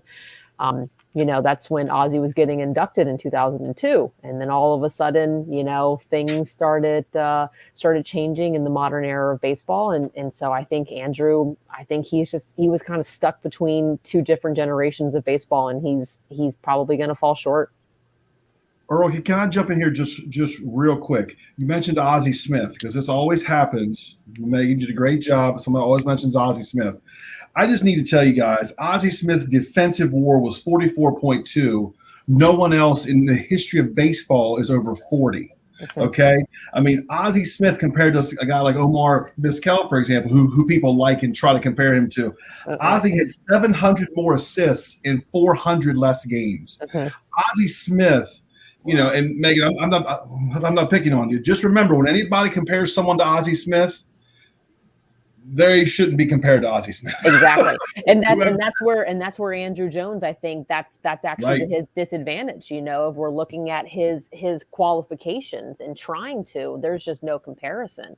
Different positions too. Sure. It's completely different. I hear it a lot in the Tampa Bay, fandom about, is Kevin Kiermaier, worthy of a future Hall of Fame if he stays on what he stays and his WAR does grow to be over 40. If he does start to have those, defensive run saves, those are all worthy statistics that go into that, wins above your replacement. Do you stand to be more valuable than others? And although Andrew Jones has a super respectable WAR of 62, comparative to other people at that position in the era that he kind of shifted into, I just don't think that Andrew Jones is going to be up to snuff.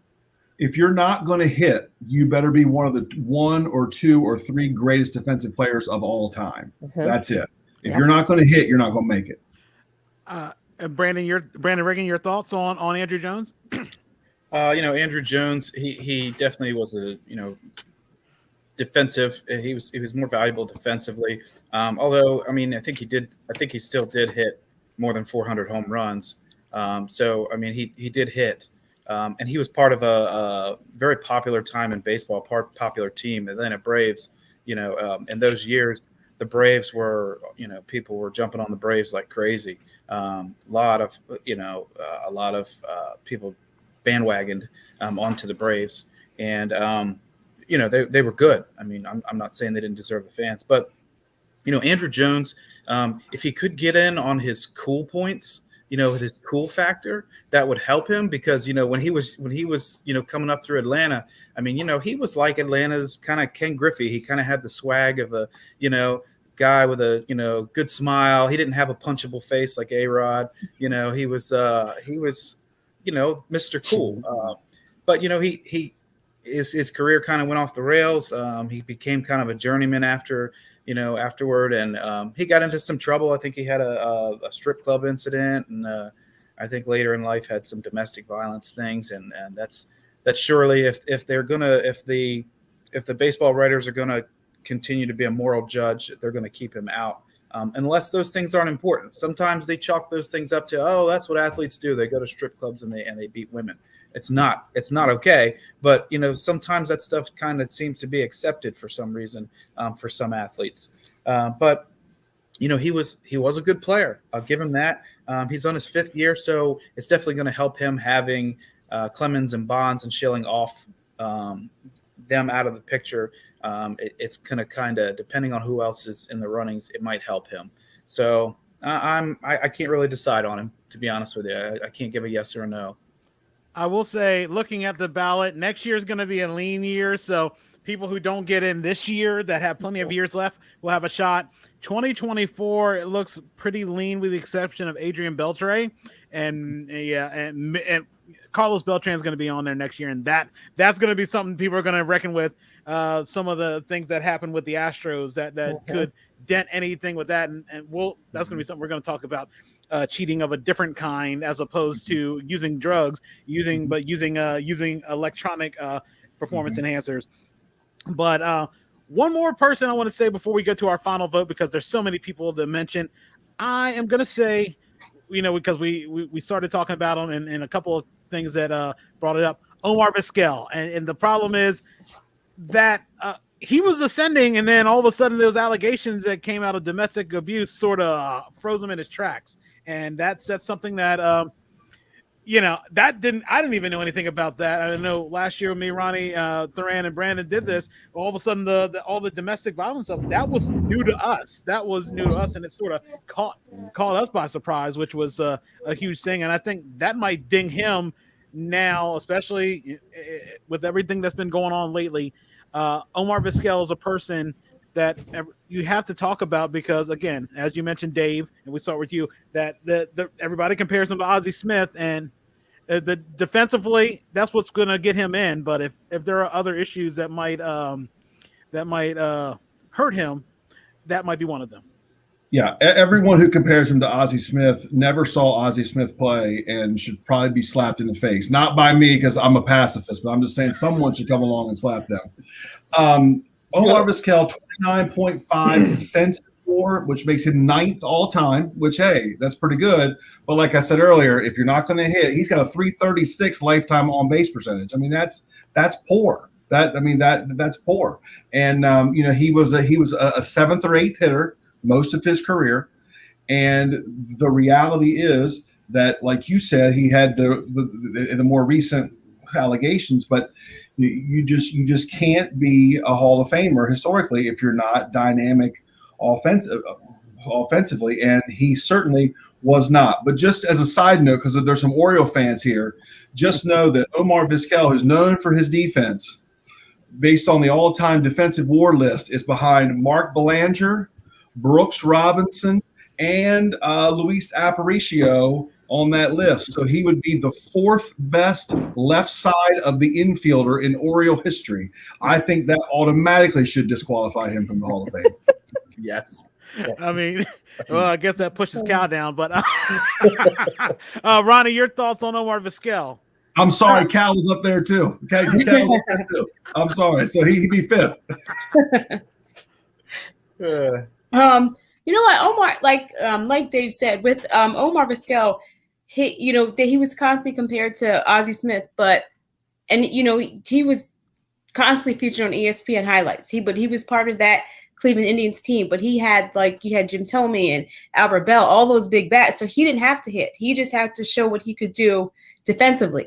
But at the same time, is that going to get you to Hall of Fame? If your offensive numbers aren't up there, unless you're Ozzie Smith, does it, and he may have probably pushed him way in, but like you said, Earl, with the domestic stuff coming into play, they're gonna have to look at that, because that's not going to be, that's going to hinder him. If he doesn't have the offensive numbers, he's got to be at what Ozzie Smith was, and nobody's where Ozzie Smith is, so he's probably not gonna get in.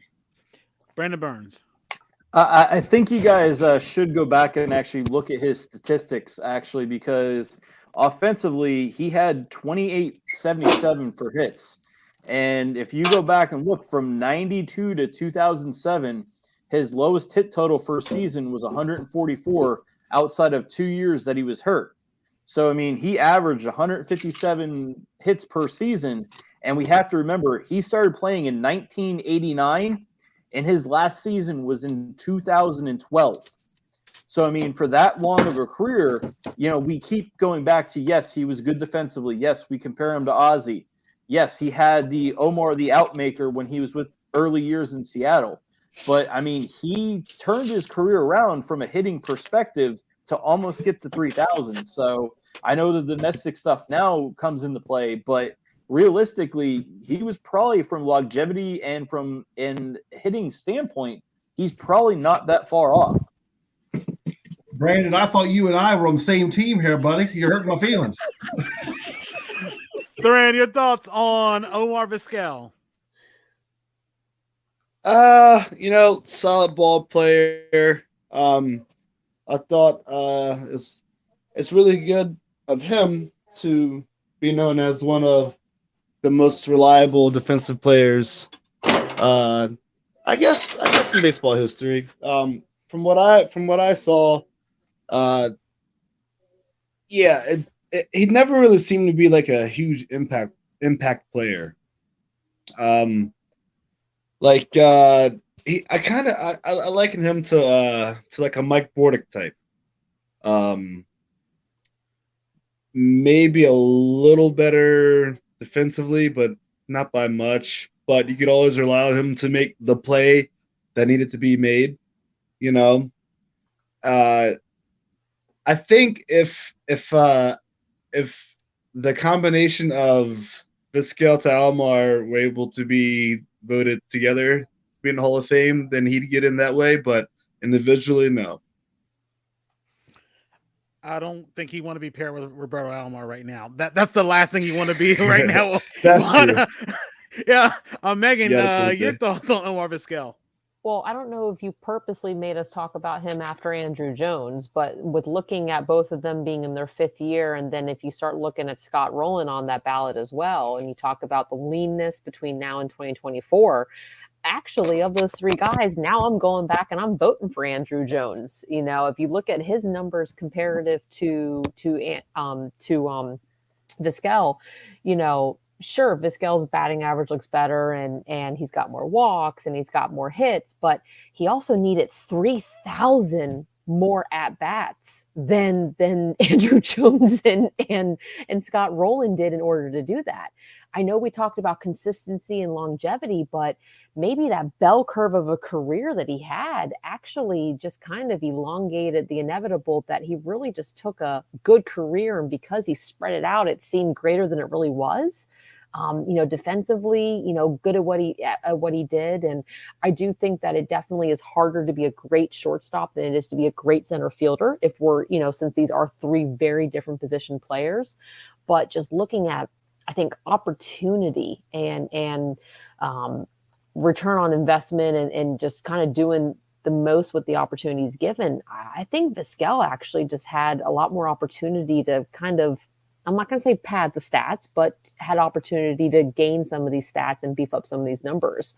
That if I'm looking at quality and I've got a compiler, yeah, exactly. He's kind of compiled, right? And right opportunities, got to move the teams when they need it, that shortstop or transition to third base and when need be. And I say next year, I'm voting for Andrew Jones and Scott Rowland if they're still on, if they're on the ballot again over him, actually, if I'm now looking at kind of comparing players from the same era. So no, I'm not voting for Vizquel. Besides, potentially the, off the field issues and again, integrity wise, doing things that are causing harm directly to other people through his actions. I think that definitely does influence a little bit of the votability of Vizquel for sure. Brandon Riggin. Yeah, Vizquel, growing up, I remember watching Vizquel and him being a consistent ball player and, making the plays. And I don't think he was ever really a wow ball player. Like you were like, oh, wow, Omar Vizquel, you know what I mean? He wasn't a big impact player. I think the term has been used. And, like I said earlier, it's going to depend whether the writers continue to look at off-field things. I for some reason, like I said earlier, I think they look past certain things that people do, and they harp on other things. I think they're kind of backwards. They harp more on whether somebody used steroids than if they had poor off-field conduct. And I think poor off-field conduct is worse for the game than steroids is. Again, goes back to the steroids. You're just going to hurt yourself. I mean, you're the one who deals with the health effects from it. If there are lingering effects later in life. But as far as, is he a Hall of Famer? I just don't think the it factor is there. What will help him is if Bonds, Clemens, and Schilling don't get in. I think people will vote for him to kind of fill up their ballot, as opposed if they don't want to vote for them. And then depending what next year brings, with some names cleared up on the ballot, it may make his chances better. Mm-hmm. Earl, the only thing I'll bring up with Vizquel then too, I mean, we can all agree that, from really 93 through 01 in the American League, your shortstops you always mentioned were Nomar, A-Rod, and Jeter. Top three every year. From 93 to 2001, when all three of those guys were at their prime, coming up, winning championships, Vizquel won every Gold Glove from 93 to 2001. So for almost a full decade, he was the only one winning the Gold Glove at shortstop in the American League. Yep. Jeter is statistically the worst defensive shortstop in the history of Major League Baseball. So I don't know if beating him is the greatest accomplishment of all time. But almost a slam dunk unanimous Hall of Famer, though. Oh, yeah, absolutely. Yeah. Because he hit. That's the key. Exactly. Because he hit. Because he performed. And, I mean, Omar definitely got a little bit shafted with the market. Okay. Again, I cheer, live, eat, sleep, and breathe a small market team. Okay. So I can understand where being in Cleveland, but even Baker Mayfield can shine in Cleveland. I mean, Brandon, you said it yourself that there's no really wow factor to Omar Vizquel. I mean, to be perfectly honest, the highlight of the 1997 World Series for me is I remember Hanson sing the national anthem. I don't remember Omar Vizquel, but I remember the Hanson brothers singing the national anthem during that 97 World Series. But think about that team, though. On those Indians teams, though, he's probably the fifth or sixth player that you'd even mention, because think of what we were in 96, 97, 98. It was Chicks Dig the Long Ball, Tomei, Sandy Alomar, Baerga, Kenny Lofton, Manny Ramirez. But also think too. I'm sorry, Brandon. Go ahead. No, it's just just thinking that Indians team, where a majority of his career was was he didn't need to be the top guy. He Right. was the 7th, 8th hitter because that's where he fell in that lineup. Mm-hmm. I think this is where the ratio and percentage stats become so much more important than the raw stats. I mean, and that's my thing. Like, he's got a lot of hits. He's got a lot of at-bats. Only 2 guys on the ballot have over 10,000 at-bats, him and A-Rod, and he doesn't have as many hits as A-Rod. I mean, you know, Pete Rose, for example, and I'm not doubting Pete Rose. Pete Rose has the most hits. He also has the most at-bats. Like, some of these things should travel together. Mm-hmm. And Omar played a long time. He got a lot of hits. Mm-hmm. You know, I look more at the percentages than the raw data. That's just me. Yeah, I mean 3,000 at bats more than Roland and Andrew Jones on the same ballot year. That's significant, very very significant. There's plenty of guys in this league that don't even see 3,000 at bats in a career. So Right. that definitely does set apart some of the quality standards that come with him being potentially deserving of this vote. And I'll say this, that even Seattle thought they needed to move him to get A-Rod more space at shortstop. So that's saying something as well. I mean, yeah, it worked out for Cleveland, but think about it. You end up being potentially Hall of Fame. I mean, and it happens sometimes where a guy who eventually ends up having Hall of Fame stats ends up getting moved to let another guy who potentially has Hall of Fame stats to end up taking that position. So, I mean, that trade for Felix Fermin probably worked out for everybody when you look at Seattle and Cleveland. But it is a very interesting thing. I also say, think about the book where he wrote about Jose Mesa and that Game 7 against the Marlins.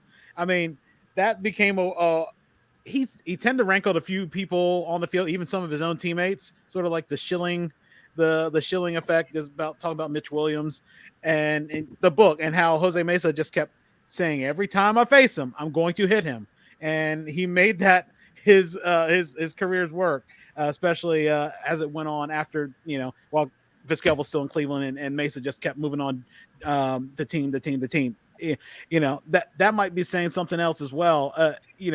That's sort of what kind of person as a teammate would you badmouth in a book? Mm-hmm. And it was not, and it was just not, and it's not like retirement book. It was during his career that he said something like that about a teammate. I mean, and Lenny Dykstra did the same thing about Mitch Williams too, but Lenny Dykstra is nowhere near a Hall of Fame caliber player or person either. But as we start getting to this, I wanted to get to this, the final ballot. Your 10, as we're going to go how the writers do it, your 10 choices for this year's ballot. Your choice, and we're going to go in order. We'll start with Dave, and then we'll go Megan, and then we'll go Thuran, and then Brandon Burns, and then Ronnie, and then Brandon Riggin, and then myself. So Dave.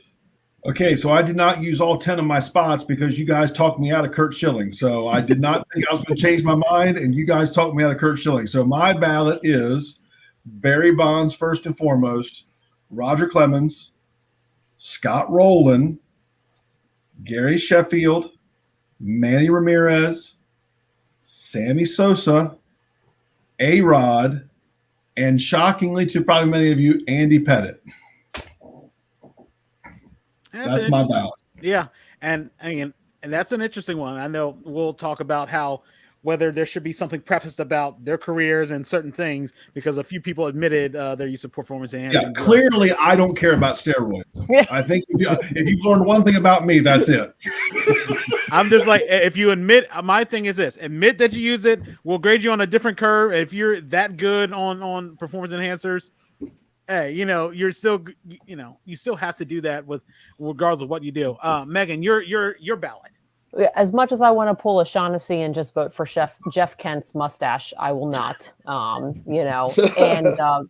me, if this is my ballot, I'm also not using all 10. Although I think that there's definitely some ratification to the voting process that having a minimum number of votes be submitted. I don't think you always need to use all 10 just because you have 10.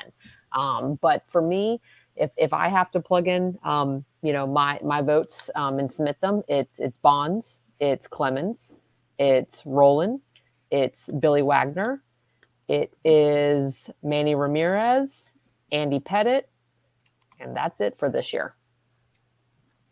Thuran, your ballot. Well, as I mentioned earlier, I thought it was slim pickings this time around. So Bonds, Chilling, the Rocket, Big Poppy, and I came around to Andrew Jones. And I'm surprised no one's mentioned this guy, but Tim Lincecum. I'd actually give him a vote. I don't think he'd get. I mean, I don't think he's going to get in this year. I don't think he'll get in anytime soon. But I think he's worthy of the discussion for certain. And then parenthetically, I have free Jim Edmonds legacy. Any ball game should be in there. Yeah, I'm surprised we heard Got on a a big t-shirt. time Timmy Jim reference when it came to a Hall of Fame vote. I mean, Yep. the Cy Youngs are the biggest thing, but he's probably an amplified Mark the Bird Fidry, except he actually had more successful seasons. Brandon Burns, your ballot. Yep, I'm going to use the whole 10. Obviously, this is who I'd vote for. I don't know if any of these guys are actually going to get in, but I'm going to go Shillings, Bonds, Clemens, Scott Rowland, Omar Vizquel, Todd Helton would get my vote along with Manny. I will take Jeff Kent on my ballot this year, and then to 2 first-timers, I'll do Ortiz and A-Rod. With that being said, like I mentioned earlier, though, I think the baseball writers are going to make a point this year, and I think that's actually going to help Roland as well as Big Poppy, and I think they're going to be the 2 that are going to get in, though. Ronnie, your ballot of 10 or less. Well, I don't have 10, but and these aren't my personal choices, but these are people who I think need to get in just based on their pure talent. So I think you have to put Bonds in there. Clemens has got to go in. A-Rod and Ortiz. I mean, like I remember last year I was talking to you and I said I had Omar Vizquel on my list last year. And then after everything, looking at his statistics and everything, I took him off. But those are the choices I think that would probably make the best for baseball. My personal feelings aside, I think those are the 4 that probably need to go in. Brandon Riggin. Yeah, so I'm leaving Schilling out. I'm going with Bonds, Clemens, Rowland, Gary Sheffield, Manny Ramirez. As much as I hate the Yankees, I would give Pettit a vote. And I'm not going to include A-Rod or David Ortiz just because I'm bitter. So I'll leave it at that. I don't even know if that's 10, but those are the people I'm choosing. My ballot, I'm gonna go Barry Bonds first and foremost, Roger Clemens, Jeff Kent, just because he might have got some help hitting behind Bonds, and then he still was solid after he left San Francisco. David Ortiz, I know that's iffy, and I was debating on that. I was wrestling with that. Billy Wagner, Scott Rowland, just although he is probably a sort of a malcontent when you complain your way out of Philadelphia, you complain your way out of St. Louis, you complain your way out of several other places. But 8 Gold Gloves, that's he was what I think maybe defensively everybody thought David Wright would have been, and barring all the injuries that hurt David Wright. Gary Sheffield, another situation sort of like Rowan. He got his way out of Milwaukee. He got his way out of San Diego. The comments he made about Derek Jeter, those are some, and Joe Torre, which everybody loves Joe Torre. I think even though he's not in the Hall of Fame. Andrew Jones is on my list just because his collapse happened in early 30s. It was not like it was like he was playing and all of a sudden he fell off a cliff at 35. Had he played till 35 and had 3 more even average seasons, he's probably 500 home runs, no issue. Todd Helton, because you need a pure Rocky in the Hall of Fame, because when I think of Larry Walker, he's an Expo, and that's what when it comes to me. Someone on the list, I did not pick Andy Pettit. I picked Tim Hudson. 222 wins, probably part of one of the best rotations in Oakland, was a solid part of some of those Atlanta teams as well. I did not pick Manny Ramirez because no one should be that dumb to get caught 3 times with a positive test. Maybe once you could get away with it, but not 3 times. You cannot be that dumb to get caught 3 times because there's no way that I I was gonna hold my nose and vote Schilling, but hey, asking you shall receive, and that's why if you don't want to be picked, I'm just going by your word. Yeah. But yeah, mine: Bonds, Clemens, Kent, Ortiz, Wagner, Rowland, Sheffield, Andrew Jones, Todd Helton, and Tim Hudson. Those are my 10 on the ballot.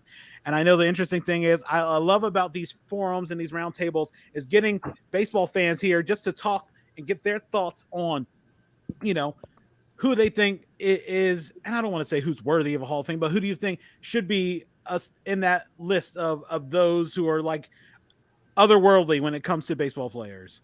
And I think that's a huge thing. And I really appreciate everybody taking the time out of their busy schedule to do this. As we start to wrap this up, I want to give everybody the opportunity to, anyone has any shout outs, anything they want to promote, ways people can reach out to you on social media. And we're going to start all the way in reverse to go Brandon Riggin. Any shout outs that you have, anything you want to promote, any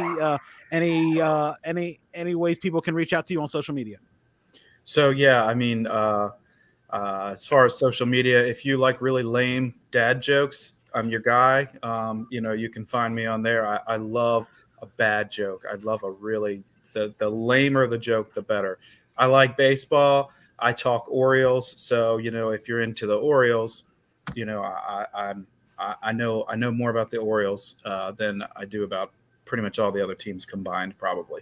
But yeah, I mean, shout out to all you guys and girls for participating in this. This was great, fun time. Nice way to wind down at the end of a day and talk some sports. And, it's the off season and we got a lockout going on, but before you know it, spring training will be here. I think they'll work it out and we'll be seeing some action again soon. Ronnie, any shout out, anything you want to promote, ways people can reach out to you on social media? I'm usually just on Facebook. So on Facebook, and this was a lot of fun. I love being able to talk baseball. I don't find too many people that like baseball, so it's like hard trying to talk baseball. But to be around people who know the game and love the game, it's really fun. So I appreciate you guys. It was a lot of fun. Brandon Burns. For me, guys, thanks for having me tonight. Twitter-wise, at Brandon Burns. Also on Instagram, Big Dog Dad, so you guys can follow my dog at the Fluffy Baxter. If you guys want a good kick, he's a little 20-pound Havanese that has taken over the world here in the city of Pittsburgh.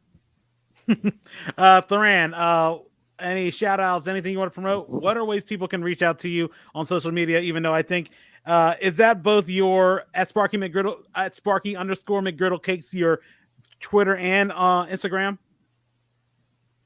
Yes. So as far as media outreach is concerned, you can hit me up through those two accounts or whatnot. Earl, thank you for the platform. I love talking baseball too. Definitely with Ronnie, and I'm sure all of us. It seems like we all have a real passion for the game. Thank you all for coming through and making this last stretch and the tail end of my day totally worth it. I enjoy listening to all of you once again and learning from you. We should do this again. Definitely do this again. Megan, what about you? You guys can find me on Twitter and Instagram at kmegan0717. As far as shout outs go, I think my wife is listening in the living room attached here. Today is January 13th, so I will actually shout out her. Today is the 2-year anniversary since she donated a kidney to a family friend of ours. So her and Junior are forever intertwined and attached for the last 2 years. And that was actually 2 months before our wedding day. So I didn't think she could look any more beautiful, but apparently in a wedding dress and 1 kidney, she rocked down the aisle 2 months after donating that kidney. So I look forward to connecting with you guys in the future. I love talking baseball. So thanks for giving us a platform, Earl, to talk baseball on a Wednesday night. So appreciate it. Thank you.